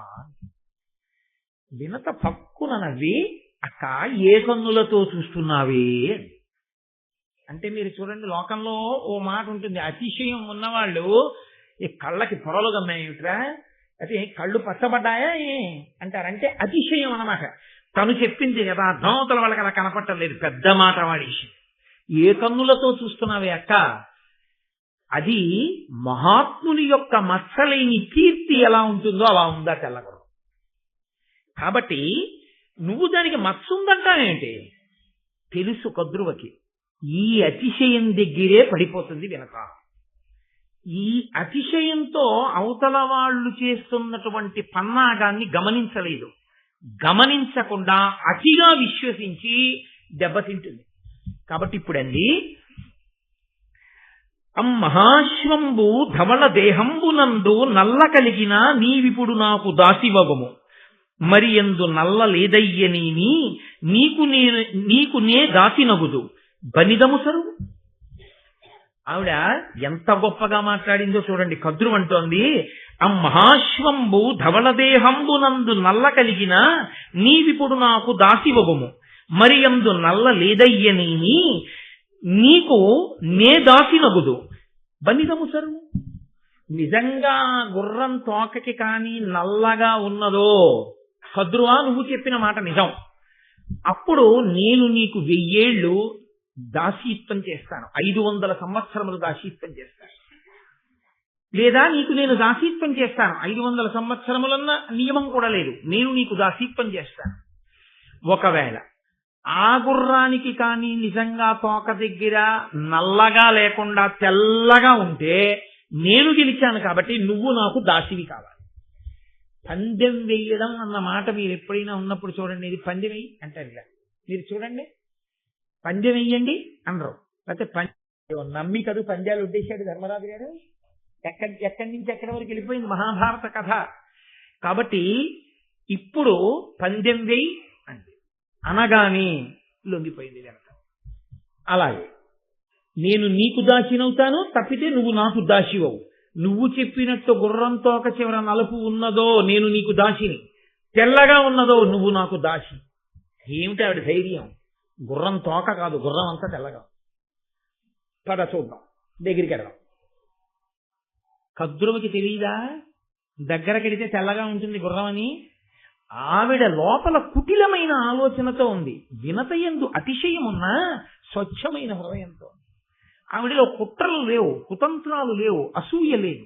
కాకపోతే అతిశయ భావన ఉంది. నేను తెలివైన దాన్ని అనుకుంటూ ఉంటుంది పాపం. ఎప్పుడు నేను మంచి నిర్ణయాలు చేసుకుంటాను అనుకుంటూ ఉంటుంది. అదే బలహీనతగా పట్టుకున్నది అవతల. కాబట్టి ఇప్పుడు కద్రువంది, మళ్ళీ వినత ఇప్పుడే వెళదాం అనడానికి వీలు లేని మాట చెప్పి వెనక్కి తీసుకెళ్ళిపోవాలి. భర్తకి సేవ చెయ్యవలసిన సమయం ఆసన్నమైంది. ఎందుకంటే ఇప్పుడు ఆయన అగ్నికార్యం చేయడానికి ఇంటికి వస్తాడు స్నానం చేసి. మన ఇద్దరి కర్తవ్యం పత్నులుగా ఆయనకి కావలసినటువంటి మడినీళ్లు పెట్టడం, సమిధలు అందించడం, అగ్నిహోత్రాన్ని సిద్ధం చేయడం, అవి చేసి పెట్టాలి. మేమిద్దరం పందెం కట్టుకున్నాం, అందుకని గుర్రం చల్లగా ఉందో నల్లగా ఉందో చూడడానికి వెళ్ళాం, నీ కర్మాన నువ్వు స్నానం చేసి బడి కట్టుకుని అగ్నిహోత్రం చేసుకోని అనకూడదుగా. మనం భర్తని అనువర్తించాలి. కాబట్టి మనం ఇంటికి వెళ్ళిపోతాం. రేపొద్దాం ఎక్కడికి పోతుంది, గుర్రం ఇక్కడే తిరుగుతుంటుంది అంటే చెప్పాను కదూ, వినత తొందరగా పడిపోతుంది పాపం. ఆవిడంది అలాగే. రేపొద్దాం ఇంటికి వెళ్ళిపోయి ఒక రాత్రి సమయాన్ని ఎందుకు అట్టి పెట్టుకుందో తెలుసా అండి కద్రువ? కేవలము వినతని మోసం చెయ్యడం కోసమే పెట్టుకుంది. కాబట్టి ఇప్పుడు ఆవిడ తన బిడ్డలందరినీ సమావేశపరిచింది ఇంట్లో. ఆవిడ బిడ్డలందరూ పావులన్నీ సాధారణంగా నల్లగానే ఉంటాయి. కాబట్టి పావులన్నిటినీ సమావేశపరిచింది. కొడుకుల వంక చూసి ఒక మాట అంది. కద్రువ కొడుకుల కడకేగి ఏను మిమ్మందర వేడెదనన్నలారా, నా పంపు చేయుండు నన్ను రక్షింపుడు, కామచారులకు దుష్కరము కలదే, ఉల్ల తెల్లని తురగోత్తము వాలంబు నల్ల శశితిరేని, నాకు దాసియగు మన వినత, మీరట్లు చెయ్యని నాడు దానికి మరి ఏను దాసినగుదు, జంట పన్నిదంబు నరచితి మిట్లుగా అనిన పాములెల్లా, అనయ మిదియు దల్లి పలిచెనని అధర్మవు శ్రేయంగనగునే, ఎరుకగలర మగువలెందు. ఆవిడ పిల్లల్ని పిలిచింది. గుర్రం తెల్లగా ఉంది అన్న విషయం నాకు తెలుసు, గుర్రం తోక నల్లగా ఉంది అని పందెం కాశాను వినతతో. పందెం కూడా అటువంటి పందెం ఇటువంటి పందెం కాదు. నేను ఓడిపోతే వినతకి దాసినైపోతాను. మీరు కొడుకులు, అమ్మని రక్షించాలి. కాబట్టి మీరు ఏం చేస్తారంటే, మీలో కొంతమంది వెళ్ళి ఆ పాము తోకకి చుట్టుకుంటే ఆ పాము తోక నల్లగా కనపడదు.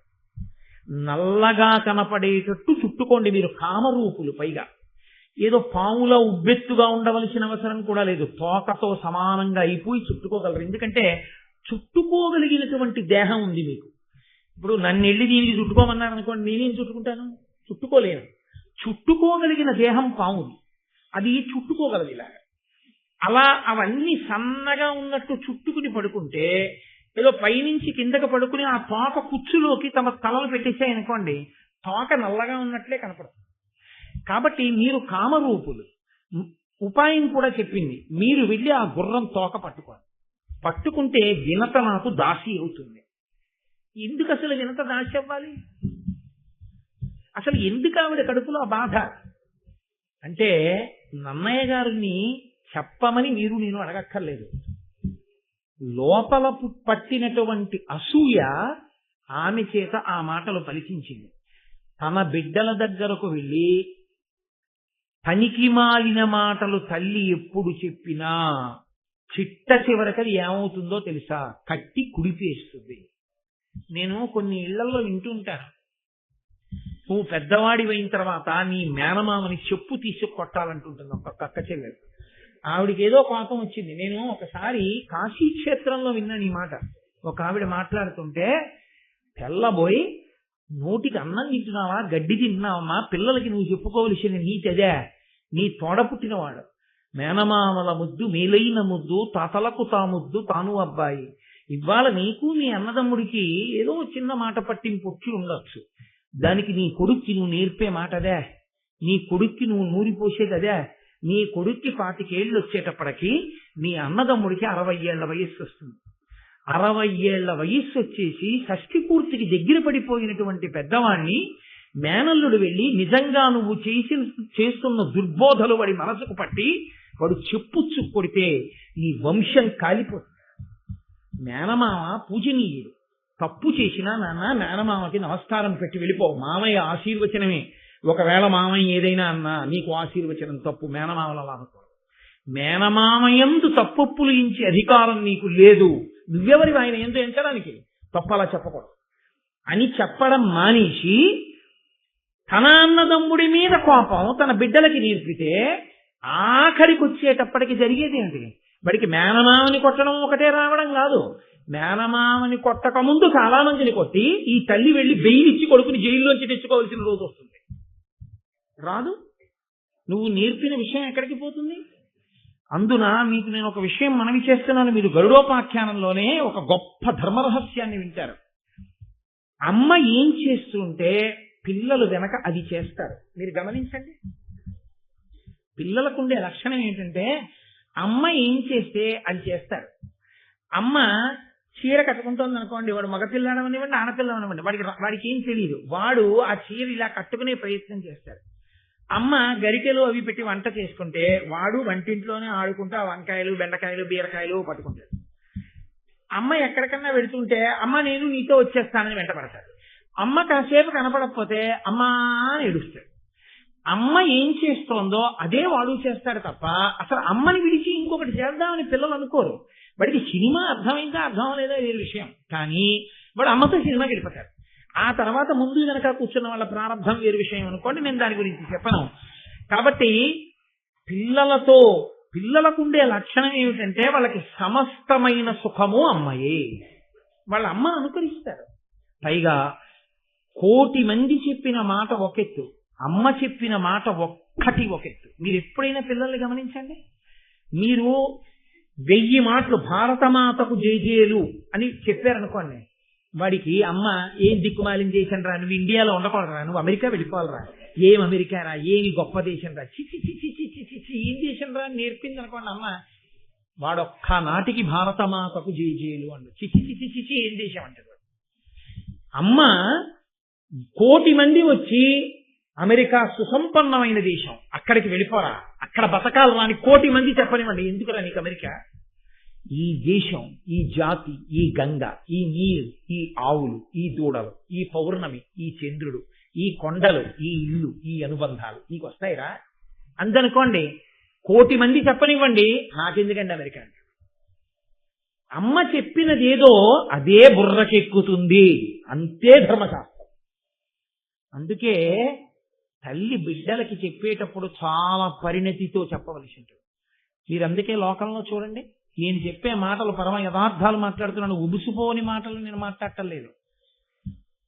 కొడుకు ఎంత సంతోషంగా ఉన్నా తల్లి గభాలన ఏడిచేసింది అనుకోండి, పిల్లాడి మనసు అతలాకుతలం అయిపోతుందండి, కదిలిపోతుందంటే పిల్లాడి మనసు. అమ్మ స్థానం అంత గొప్పది. అమ్మ ప్రత్యేకించి చిన్నతనంలో అమ్మ చెప్పిన మాటలు ఏ ఉన్నాయో అవి హత్తుకుంటాయి. నేను మీకు ఒక సత్యం చెప్తున్నా, తండ్రి మీద శత్రుత్వం కూడా పిల్లలకు వస్తుంది అమ్మ వేరుగా మాట్లాడితే. నీ నాన్న వల్ల నేను సుఖపడిందే ఉందిరా, నీ నాన్న వల్ల నేను సుఖపడిందే ఉందిరా అని అమ్మ 100 మాటలు అందనుకోండి, నాన్నగారు పనికి మాలిన వాడు అన్న భావన కూడా వస్తుంది పిల్లలకి. నేను పరమ యథార్థం చెప్తున్నాను మీకు. గరుడోపాఖ్యానంలో ఈ సత్యాలన్నింటినీ నన్నయ్య గారు ఆవిష్కరిస్తారు.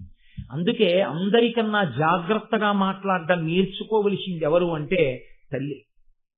తల్లి ఏది పిల్లలతో మాట్లాడుతుందో పిల్లలు అలాగే తయారవుతారు. కాబట్టే తల్లి పరిణతితో మాట్లాడాలి, చాలా జాగ్రత్తగా మాట్లాడాలి. కాబట్టి ఇప్పుడు అమ్మతో ఇలా మాట్లాడితే ఆ పిల్లలు అన్నారు, దేనికమ్మా, దేనికి పిన్నమ్మ నీకు దాసి కావాలి, కేవలం అసూయ తప్ప ఆవిడ దగ్గర జవాబేముంది. కాబట్టి ఆ పిల్లలు అన్నారు, తప్పురా, అమ్మ చెప్పిందని ఇంత అన్యాయమా, మనం వెళ్ళి పాము తోకకి చుట్టుకోవడం ఎందుకు, పిన్నమ్మ అమ్మకి దాసి కావడం ఏమిటి, అన్ని వైభోగాలు వదులుకుని అమ్మకి సేవ చేయడం ఏమిటి, తప్పు. ఇలా ఏదో చెప్పింది కదా అని మనం చేసేయకూడదు, అమ్మ తప్పు కదా, అలా చెయ్యొచ్చా అన్నారు. ఆవిడ ఆశలన్నీ ఎవరి మీద పెట్టుకుందంటే, కొడుకుకి ఏదైనా చెప్పినప్పుడు వాడు వెంటనే తిరిగి అమ్మకి ధర్మం చెప్తే అంతే, ఎక్కడ లేని కోపం వస్తుంది. ఆవిడ వెంటనే నేను మన్నింపబడగను గాక. వ్యగ్రత అన్నది ఎంత ప్రమాదమో తెలుసండి. అపారమైన కోపంలో అనరాని మాట నోటి వెంట వచ్చేసింది అనుకోండి, దా తర్వాత వచ్చేటటువంటి పరిణామములు భయంకరంగా ఉంటాయి. అయ్యో కోపంలో అనేశానండి అంటే కోపం పోతుందేమో, ఆ వాక్కు యొక్క ప్రభావం పోదు. అందుకే మన వాళ్ళు తిట్టినప్పుడు కూడా మంగళప్రదమైన తిట్టు తిట్టించేవారు తప్ప మంగళప్రదము కాని తిట్టు తిట్టనిచ్చేవారు కాదు. నీ అమ్మ కడుపు మాడా అనేవారు. నీ అమ్మ కడుపు మాడా అన్న తిట్టు ఎందుకు తిట్టేవారో తెలుసా అండి? అదొక్కటే. ఎప్పుడు మా చిన్నతనంలో ఎప్పుడైనా తిరిచే పెద్దలు ఆ ఒక్క తిట్టే తిట్టేవారు. నీ అమ్మ కడుపు మాడా అన్న మాటకు అర్థం ఏమిటంటే, నీ అమ్మ కడుపున నీలాగే అనేక మంది బిడ్డలు ప్రసవించి నీ అమ్మ పథ్యం చేసి కడుపు కాలుతున్నా పిల్లలకి పాలిచ్చి అనేక మంది పిల్లలకు తల్లి అయి అందరూ దీర్ఘాయుష్మంతులై నువ్వు మీ పిల్లలు అమ్మ నాన్న సుఖముగా ఉండెదరుగాక. ఆశీస్పూర్వకమైనటువంటి తిట్లే తప్ప తిట్టులో కూడా పొరపాటున కూడా వ్యగ్రతతో వాక్కునందు వ్యగ్రత దుష్పరిణామములకు దారి తీసేటట్టుగా నోటి వెంట మాట మాట్లాడడం అన్నది లేదు. మాటల చేత దేవతలు మన్నన చేసి వరంబులిత్తురు. ఆ మాట వలన దేవతలు మన్నన చేసి వరం ఇస్తారు. నువ్వు చాలా గొప్పగా అభిషేకం చేసి పూజ చేసి పాదాత్మ్యతతో బయటికి వచ్చావు, గభాలను అనిచావు మాట సత్యం అయిపోతుందంటే గభాలను ఒక్కొక్కసారి అన్నమాట నిజమైపోతుంది. అది కత్తి కుడిపిన తర్వాత అయ్యో ఆ రోజునంత కోపం తెచ్చుకోకుండా ఉండవలసింది, ఆ కోపం తెచ్చుకోకుండా ఉండవలసిందని బాధపడితే ఉపయోగం ఉండదు. కోపము అన్నది నోటికి వచ్చేయాలి, కానీ మనసుకి భర్తని అంటున్నానా బిడ్డలను అంటున్నానా ఏమీ ఉండదు. అందుకే తిట్లలో అత్యంత భయంకరమైన తిట్టు ఏమిటో తెలుసా అండి? బూడిద అంటుంటారు, లేకపోతే చావు అంటుంటారు. తప్పు. అస్తమానం 10 మార్లు నోటి వెంట అసలు అటువంటి మాట రాకూడదు. ఇంట్లో అటువంటి మాట అసలు అనకూడదు. పసిపిల్లల్ని అనునయించి మాట్లాడడంలో కొన్ని ఇళ్లలో ఎంత మంగళకరమైనటువంటి మాటలు ఉంటాయో కొంతమంది పెద్దవాళ్ల నోటి వెంట అంత అమంగళకరమైన మాటలు పిల్లలను ఉద్దేశించి మాట్లాడతారు. అలా ఉండకూడదు వాక్కు. ఆ కోపం అవధి లేకుండా పుట్టింది ఎక్కడి నుంచి? అసూయలోంచి. నేను మీతో మనవి చేశాను కదా, చెట్టు తొర్రలో అగ్గి రాజుకోవడం మొదలవ్వాలి, కానీ ఎంత పచ్చని చెట్టు కలిపి అసూయలోంచి అపారమైన కోపం వచ్చింది. కోపం వచ్చేసి ఆవిడండి, మీరు నేను చెప్పిన మాట వినలేదు. అనుపమముగా జనమేజయుడను జనపతి సేయు సర్పయాగ నిమిత్తంబున పాములు పంచత్వము సనియడు అని ఉరగములకు శాపం విచ్చెన్. జనమేజయుడనేటటువంటి రాజు చేసేటటువంటి సర్పయాగంలో ఈ పాములన్నీ పడి కాలి చచ్చిపోవునుగాక. ఎంత కష్టపడి వరాలు కోరి కంది పిల్లల్ని, ఆ పిల్లలు తన మాట వినలేదని నాది తప్ప పిల్లలది తప్ప అని విచారణ చేసి ఉంటే శహబాష్ ఎంత గొప్ప పిల్లలు అని, ఒరే మీ ధార్మికతకి మెచ్చుకుంటున్నాను, మీరు 10 కాలాలకి ఇలాగే ఉండండి అని గబగబా వినత దగ్గరికి వెళ్ళి, వినత నేను అసూయతో ఈ మాట చెప్పాను, లేదు ఆ గుర్రం తెలిపి నన్ను మన్నించమ్మా ఒక్క మాట అనగలిగి ఉంటే ఈ ఆఖ్యానం ఇంకొక రకంగా ఉండేది. ఆ 2 మాటలు అనడం చేత కాలేదు, అసూయే నిలబడింది. అంతే, తన బిడ్డలు చనిపోవాలని తానే శాపం. ఇదే గాంధారీ ధృతరాష్ట్రుల యందు ప్రవేశించినటువంటి అసూయ పిల్లలకి ఇలాగే దుర్బుద్ధులు చెప్పి దుర్యోధన దుశ్శాసనాదుల్ని పెంచి పోషించి తన బిడ్డలు తన వంశం నశించేటట్టు ధృతరాష్ట్రుడు గాంధారి చేసుకున్నారు. ఆది పర్వంలో మిగిలిన మహాభారతానికి పునాది అని నేను మీకు మనవి చేశాను. ఆ మహాభారతానికి ఇది పునాది అయితే మన కుటుంబాల యొక్క వృద్ధికి, మన కుటుంబాల యొక్క ఇంకొక స్థితికి కూడా మనలో ఉండకూడని ఏ గుణము మనం పరిశీలించవలసి ఉంటుందో, దేని వలన చెట్లు పచ్చగా ఉంటాయో, దేని వలన పచ్చని చెట్లు కాలిపోతాయో మనకి మహాభారతం నిర్దేశిస్తుంది. కాబట్టి అంత పెద్ద శాపవాక్యాన్ని విడిచిపెట్టేసింది. ఇంత పెద్ద శాపవాక్యాన్ని విడిచిపెడితే పావులన్నీ కలవరపడ్డాయి. అయ్యి బాబోయ్ ఇదేమిట్రా ఇంత పెద్ద వాక్యం విడిచిపెట్టేసింది అమ్మ శాపానికి కానీ మనం వశులం అయిపోయామా చచ్చిపోతాం. కాబట్టి అమ్మ మాట విందామా, ధర్మానికి కట్టుబడదామా, బతకడం కోసం అమ్మ మాటే విందాం. నేను మీతో మనవి చేశాను కదా, అమ్మ మాట ఎంత దూరమైనా తీసుకెడుతుంది, గాంధారి మాట ఎంత దూరమైనా తీసుకెళ్ళింది మహాభారతాన్ని. అందుకని కర్కోటకుడు మొదలైన పాములు వెళ్ళి సన్నగా ఉండేటటువంటి తీగలలా ఆ ఉచ్చైశ్రము యొక్క తోక నల్లగా ఉండేటట్టుగా చుట్టుకున్నాయి. మరునాడు వినతని తీసుకుని కదురువ ఆ ఉచ్చైశ్రమం ఉండేటటువంటి దగ్గరగా వెళ్ళి, అదిగో తోక నల్లగా ఉంది కాబట్టి నువ్వు ఓడిపోయావు అంటే వెర్రి వినత అంగీకరించిన ఉత్తర క్షణం నుంచి వినత కదురువకు దాసి అయిపోయింది. ఇక తాను సంతోషంగా ఉండడం అన్నది ఏమైనా ఉంటుందా? ఇహ లేదు. ఒకే ఒక్క అతి విశ్వాసముతో పందెమన్న మాట దాకా వెళ్ళిపోవడం, అయిన దానికి కాంజానికి పందాలు ఎందుకండి? అప్పటి నుంచి ఇప్పటి వరకు ఈ బెట్టింగులు జీవితాలని పాడు చేస్తూనే ఉన్నాయి కదా. ఇప్పటికీ ఎప్పటికీ కొంతమంది జీవితాలనే పాడు చేసేసి ఎన్ని చోట్ల ఎంతంత స్థితికి వెళ్ళిపోయాయో. అందుకే మహాభారతాన్ని పిల్లలకి వినిపిస్తే పిల్లలు ఎలా బ్రతకాలో అర్థం అవుతుంది. కానీ మన దురదృష్టం ఏంటంటే మహాభారతాన్ని పిల్లలకి వినిపిస్తే వాళ్ళకి ఏదో మౌఢ్యం వచ్చేస్తుందని మనం నమ్మి మనం పిల్లలకి భారతం చెప్పలేము. పిల్లలకి ఎక్కడి నుంచి వస్తుంది సంస్కారం రమ్మంటే? ఎక్కడి నుంచి వస్తుంది పరిణితి రమ్మంటే? నన్నయ్య గారి భారతంలోంచి గట్టిగా ఓ 10 పద్యాలు ఏవి? అక్కర్లేనటువంటి పద్యాలన్నీ పిచ్చి పిచ్చి పాఠాలన్నీ ఇవాళ పాఠ్యాంశాలుగా ఉన్నాయి. ఏవి పనికొచ్చి నీతులు ఎక్కడున్నాయి? సంస్కారము లేని చదువు ఎవరిని ఉద్ధరించడానికి పనికొస్తుంది కనుక. కాబట్టి ఇప్పుడు వినత కదురువకు దాసి అయిపోయింది. ఆ దాస్యం అలా నడుస్తోంది. అప్పటికి 500 సంవత్సరముల కాలం గడిచింది. హాయిగా కశ్యప ప్రజాపతి యొక్క పత్నిగా అంత సంతోషంగా ఉండవలసింది తొందరపడి అతి విశ్వాసంతో చేసిన పనికి అంత తేజోవంతుడైన కొడుకు శాపవాక్కు విడిచిపెట్టి అరుణుడు రథసారథిగా సూర్య భగవానుడి దగ్గరికి వెళ్ళిపోయాడు. ఇంకొక కొడుకు పుట్టలేదు, ఆ గుడ్డ అలాగే ఉంది. ఆమెకి 1000 మంది పిల్లలు. ఆ పిల్లలు పెరిగి పెద్దవాళ్ళు అవుతున్నారు. దాసి అంటే చెయ్యవలసిందే ఉంటుంది. ఆ 1000 మంది పిల్లలకి స్నానం చేయించండి అనుకోండి, చాలదా?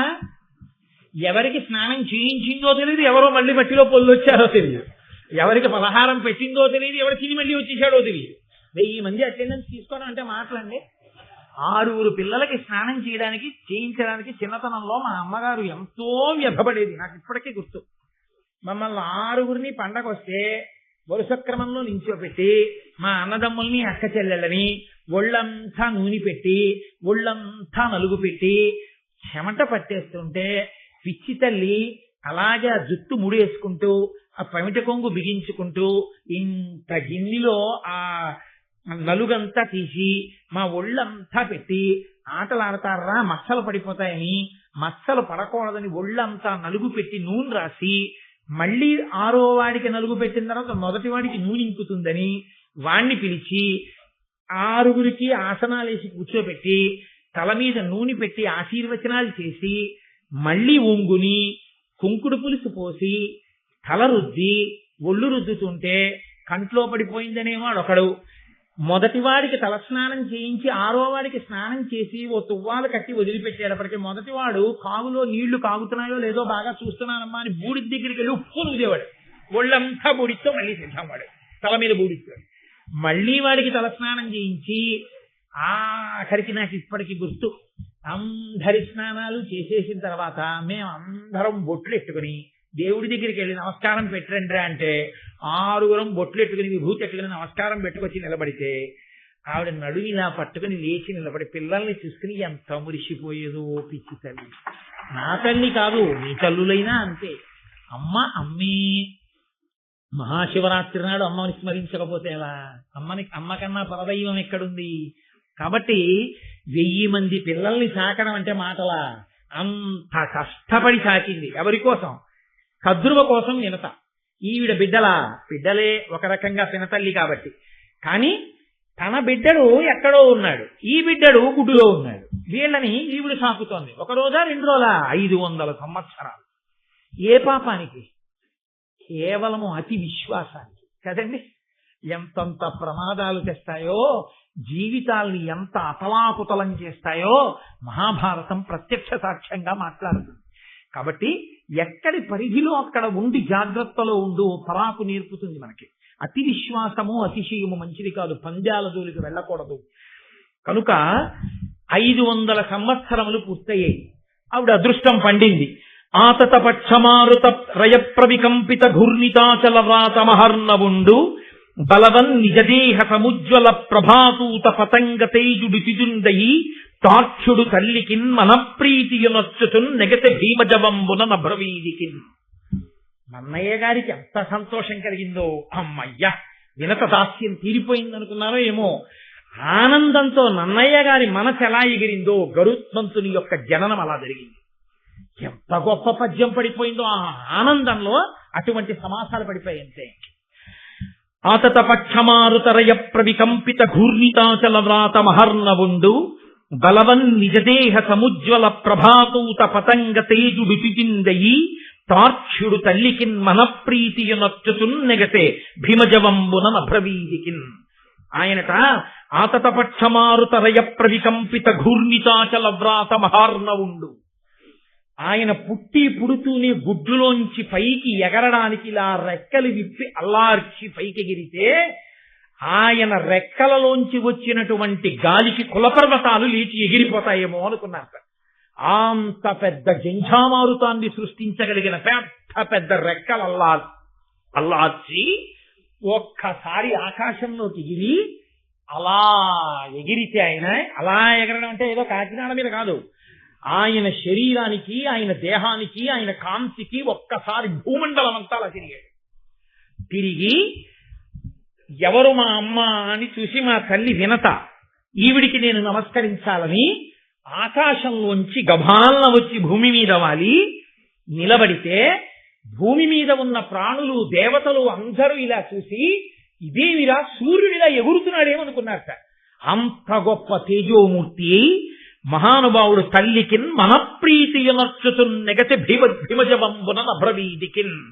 ఆ తల్లి వినత చూసి అబ్బా ఇటువంటి జవమున్నవాడు నా రెండో కొడుకు పుట్టేశాడు కాబట్టి ఇక పర్వాలేదు, నీకు రెండవ కొడుకు పుట్టిన తర్వాత దాస్యం పోతుందన్నాడు. ఇంత గొప్ప కొడుకుకి తల్లి అయ్యాను, ఇన్ని కష్టాలు పడితే పడ్డాను గాని ఇంత గొప్ప కొడుకుకి తల్లినయ్యాను చాలు. ఎంత సంతోషపడిపోయిందో, మనప్రీతి పొందింది వినత అన్నారు. యథార్థం కూడా అంతే. వినతే కాదు, మీరు ఆ పరకాయ ప్రవేశం చేసి ఆలోచించండి, ఎవరుంటారండి దగ్గర? 9 నెలలు గర్భం పూర్తయిపోయిన తర్వాత నేడో రేపో ప్రసవం అవుతుంది అంటే అది ఏదో చిన్న వ్రణాన్ని కోయించుకోవడం అంత తేలిక విషయం కాదు. తాను ఉండొచ్చు, ఉండకపోవచ్చు. పుట్టినటువంటి బిడ్డడికి తల్లి ఉంటుందో ఉండదో తనకి పునర్జన్మతో సమానం.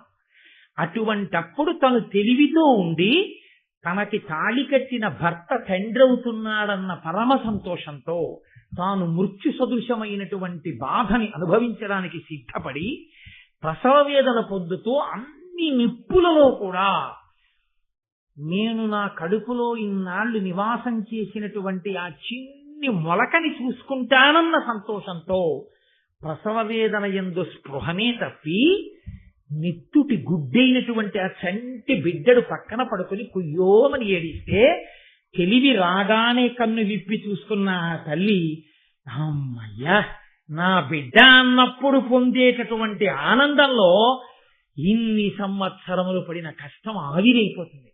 ఆ అమ్మ సంతోషపడని నాడు కొడుకు జన్మెందుకండి? ఇంకా ఆ అమ్మ సంతోషపడితే చాలు, కొడుకు జన్మ సార్థకత. అమ్మని మించిన దైవం ఇహ లోకంలో లేదు. కాబట్టి ఆ తల్లి వినత ఎంత సంతోషించిందో లోకంలో ఏ తల్లి అయినా అంతే సంతోషిస్తుంది. అది తల్లికి మాత్రమే ఉన్నటువంటి అదృష్టం. తండ్రి కూడా బయట నిలబడతాడంతే. కంగ్రాచ్యులేషన్స్ అండి, మీరు ఫాదర్ అయ్యారు. ఫాదర్ అయ్యానంటే to whom? To a male baby or a female baby అని అడిగితే అప్పుడు మీకు మగ పిల్లవాడు పుట్టాడు, అదో పిచ్చి సంతోషం, ఏదో ధరించేస్తారు. ఆడపిల్ల పుట్టింది, ప్రాజ్ఞుడైతే ఒక సంతోషం, కన్యాదానం చేస్తాడు. ఆదిలక్ష్మి పుట్టిందని కాబట్టి పరమ సంతోషాన్ని పొంది వాడే ఉంది బయట కూల్ డ్రింకులో ఏవో ఇచ్చుకుంటాడు. కానీ ఈవిడ పిచ్చి తల్లికి ఎన్ని మీట్లంటే బిడ్డల్ని చూసుకుని ఒక సంతోషం, వాడిని తడిమి చూసుకుని ఒక సంతోషం, వాడి పుట్టుమచ్చలు చూసుకుని ఒక సంతోషం, వాడి జుత్తు నొక్కులుగా ఉంటే మా ఆయన జుత్తని సంతోషం, చేతులు పొడుగ్గా ఉంటే మా నాన్నగారి చేతులని సంతోషం, కళ్ళు అందంగా ఉంటే నా కళ్ళే వచ్చాయని సంతోషం, బుగ్గలు చూసి మా అమ్మ బుగ్గలని సంతోషం, వేళ్లు చూసుకుని మా అత్తగారి వేళ్ళని సంతోషం. ఇన్ని పోలికలు పోల్చుకుని ఇంత బాధ మర్చిపోయి అంత సంతోషపడిపోయి ఆ భర్త లోపలికి వచ్చి ఆ పిల్లాన్ని చూసుకుంటున్నప్పుడు భర్త కళ్ళల్లో మెరుపు చూసి తాను ఎంత మురిసిపోతుందో. అందుకు కదండి అసలు ఆడదాని వల్లరా నెలకో వర్షం, వాళ్ళ వల్లరా నువ్వు బతుకుతున్నావు అని శాస్త్రం. పరమ యథార్థం. నిజంగా అటువంటి ఆడదాన్ని ఖేద పెట్టడం, అటువంటి ఆడదాని మీద పరిహాసం చేయడం ధర్మశాస్త్రంలో లేదు. మన ప్రారంభం కొద్దీ అక్కర్లేని పశ్చిమ దేశాల సంస్కృతిని దిగుమతి చేసుకుని ఇంత హేయమైన రీతిలో ఇవాళ మనం సరే మిగిలిన విషయాలు నాకెందుకు కానీ పవిత్రమైన మాటలు చాలు మహాశివరాత్రి పూట ఇతర ఇంకొక కోణం నాకెందుకు. కాబట్టి ఆ మహానుభావుట ఇంతటి తేజోవంతుడై మా నాన్నగారు ఎక్కడా అని అడగలేదు. ఆయన అంత వేగంగా ఆకాశంలో వెళ్ళిపోతుంటే దారుణ కల్పాంత మరుత్ప్రేరిత హవ్య వహ శిఖల పెళ్లిదియని బృందారకముని బృంద స్తుతి పోరన తానగ్ని సూక్తములతో నెసగన్. దేవతలు ఋషులు అందరూ అనుకున్నారట, ఓహో ప్రళయకాలం వచ్చేసిందిలా ఉంది, ప్రళయకాలంలో ఉండేటటువంటి అగ్నిహోత్రం వ్యాపిస్తోందనమాట అంతటా. అయ్య బాబోయ్ ఎంత తేజోవంతంగా ఉందోనని రక్ష చెయ్యి అని అగ్ని సూక్తములతో అగ్నిహోత్రుడు వ్యాపిస్తున్నాడని అగ్ని సూక్తములతో ప్రార్థన చేశారు. తెలుగు భారతంలో లేదు కానీ అగ్నిహోత్రుడు కనపడి చెప్తాడు, నేను కాదయ్యా గరుత్మంతుడని మహాపురుషుడు ఆవిర్భవించాడు, సుపర్ణుడు, ఆయన రెక్కలతో ఎగురుతున్నాడు, ఆయన నేను కాదని చెప్తే అప్పుడు ఆయన్ని కీర్తించాడు. ఆయనకు అంత వేగంతో ఆకాశంలో తిరిగి నా తండ్రి ఎవరనలేదు, మాతృదేవో భవ, మొదటి నమస్కారం తల్లికి. ఆ తల్లి గౌరవం తెలుసున్న వాడికి లోకంలో అన్నిటికన్నా పోయిందని ఏడవలసిన రోజు ఏదైనా ఉంటే తల్లి పోయిన రోజు ఒకటి. నాకు లేదని ఏడవలసిన రోజు ఏదైనా ఉంటే నాకు తల్లి లేదని గుర్తొచ్చినప్పుడు మాత్రమే, ఇంకా దేనికి ఏడవక్కర్లేదు. మళ్ళీ అలా ఏడవలసిన రోజు రాకూడదు పురుషుడి జీవితంలో. మళ్ళీ తల్లి స్థానంలో తల్లి స్థానంగా నిలబడి అనునయించగలిగిన ఏకైక వ్యక్తి పత్ని. ఆమె వెళ్ళిపోయిన నాడిహ పురుషుడంత దరిద్రుడు వేరొకడు లేడు. అందుకే అష్టదరిద్రాల్లో ఒకటిగా చెప్పారు. కాబట్టి ఆయన హరికులిషతి ఎరుగని గురుతర పక్షములతోటి కులగురివోలెన్ గరుడండు గగనగతి ఉరుతర జవమున నరుగుదించి తల్లికి మ్రొక్కెన్. ఇది నన్నయ్య గారు మన జాతికి నేర్పినటువంటి పాఠం. ఆయన ఎటువంటి వాడు? దేవేంద్రుడు విడిచిపెట్టినటువంటి వజ్రాయుధం పర్వతముల యొక్క రెక్కల్ని కోసేసింది ఒకప్పుడు. పూర్వం రామాయణం బాలకాండలో మీరు విన్నారు, ఆ సుందరకాండలో పర్వతాలన్నీ కూడా ఎగురుతూ వెళ్ళి ఎక్కడ పడితే అక్కడ దిగుతుండేవి. ఇక్కడ భారతం చెప్పినట్టు ఏంటంటే అవి కూడా వచ్చి దిగుతుండేవి. అవి వచ్చి దిగితే ఆ మోటార్ సైకిల్ ఏమైపోవాలి, ఆ సైకిల్ ఏమైపోవాలి, ఆ కార్లు ఏమైపోవాలి, ప్రజలు గగ్గోలు పెట్టేస్తున్నారని దేవేంద్రుడు ఏం చేశాడంటే పర్వతాల యొక్క పక్షములను రెక్కలన్నిటినీ తరిగేశాడు. తరిగేస్తే పర్వతాలు ఎగరకుండా ఎక్కడెక్కడో కూర్చుండిపోయి దేవేంద్రుడి చేత సరగబడడానికి సాధ్యము కానంత శక్తివంతమైన రెక్కలు కలిగిన ఒక కుల పర్వతము ఉంది. అది ఎగిరితే ఆకాశంలో ఎలా ఉంటుందో అలా ఎగిరేస్త గరుత్మంతుడు. అంటే దాని అర్థం ఏంటి? దేవేంద్రుని యొక్క వజ్రాయుధం కూడా ఆయన రెక్కకి ఉన్న ఈకని కూడా ఏమీ చేయలేదు. అంతటి మహాబలవంతుడు పుట్టాడు. ఇంతటి బలవంతుడై ఆకాశంలో ఒక్కసారి అలా ఎగిరి కిందకి దిగి వచ్చి వెంటనే తన తల్లి వినతని చూసి అబ్బా మా అమ్మ అని పొంగిపోయి ఆ తల అమ్మ పాదాలకి తగిలేటట్టుగా ఉంచి నమస్కరించి అమ్మ వంక చూసి నమస్కరిస్తూ నిలబడ్డట. ఆ వినత పొంగిపోయింది చూసి, అబ్బా ఎటువంటి కొడుకు నా కొడుకు. చాలు, ఇవాళ అమృతప్రాయమైనటువంటి ఒక ఘట్టం గరుత్మంతుని యొక్క ఆవిర్భావాన్ని విన్నాం. నాకు కూడా కొంచెం ఇవాళ ఉపవాసం చేసి కాస్త ఓపిక తక్కువ ఉంటుంది కదా, అందుకని ఒక అరగంట ఉపన్యాసానికి మినహాయింపు ఇప్పించండి. రేపటి రోజు మళ్ళీ గరుత్మంతుడు బయలుదేరడం, అమృతాన్ని తీసుకురావడం, ఇవన్నీ అత్యద్భుతమైనటువంటి ఘట్టములు ఏదైనా నడుస్తాయి. నేను వ్యక్తిగతంగా మీతో విజ్ఞాపన చేసేది ఒకటే, మీకు ఏమాత్రం అవకాశం ఉన్నా అమృతోత్పాదనము మాత్రము తప్పకుండా, అమృతాపహరణములు మాత్రం తప్పకుండా వినండి అందరు. ఎందుకని అంటే అది నేను ఏదో సరదా కోసమో లేకపోతే మీ అందరూ వస్తారనో నేను చెప్పట్లేదు. నాకు అసలు ఆ జనం పిచ్చేది. ఒక్క కారణానికే చెప్తున్నాను, అమృతాపహరణ ఘట్టము అంత గొప్పది, చాలా చాలా గొప్పది. దానికి నన్నయ్య గారు ఫలశ్రుతి చెప్పారు అంటే ఎంత గొప్పదో చూడండి. కాబట్టి రేపటి రోజున ఈ ఘట్టాన్ని కొనసాగింపు చేస్తాను. ఇప్పుడు నేను మంగళం చెప్పిన తర్వాత మీతో శివరాత్రి కార్యక్రమం గురించి మనవి చేస్తాను. దయచేసి మీరు అలాగే కూర్చుని ఉండండి. మంగళాశాసన పరై మదాచార్య పురోగమై సర్వైశ్చ పూర్వైరాచార్యై సత్కృతాయాస్తు మంగళం. మంగళం కోసలేంద్రాయ మహనీయ గుణాత్మనే చక్రవర్తి తనూజాయ సర్వభౌమాయ మంగళం. ఉమాకాంతాయ కాంతాయ కామితార్థప్రదాయినే శ్రీగిరీశాయ దేవాయ మలినాథాయ మంగళం. కరచరణకృతం వా కర్మవాక్కాయజం వా శ్రవణనైజం వా మానసం వాపరాధం విహితమవిహితం వా సర్వమేత్తక్షమస్వ. శివ శివ కరుణాబ్ధే శ్రీ మహాదేవ శంభో. సర్వం శ్రీ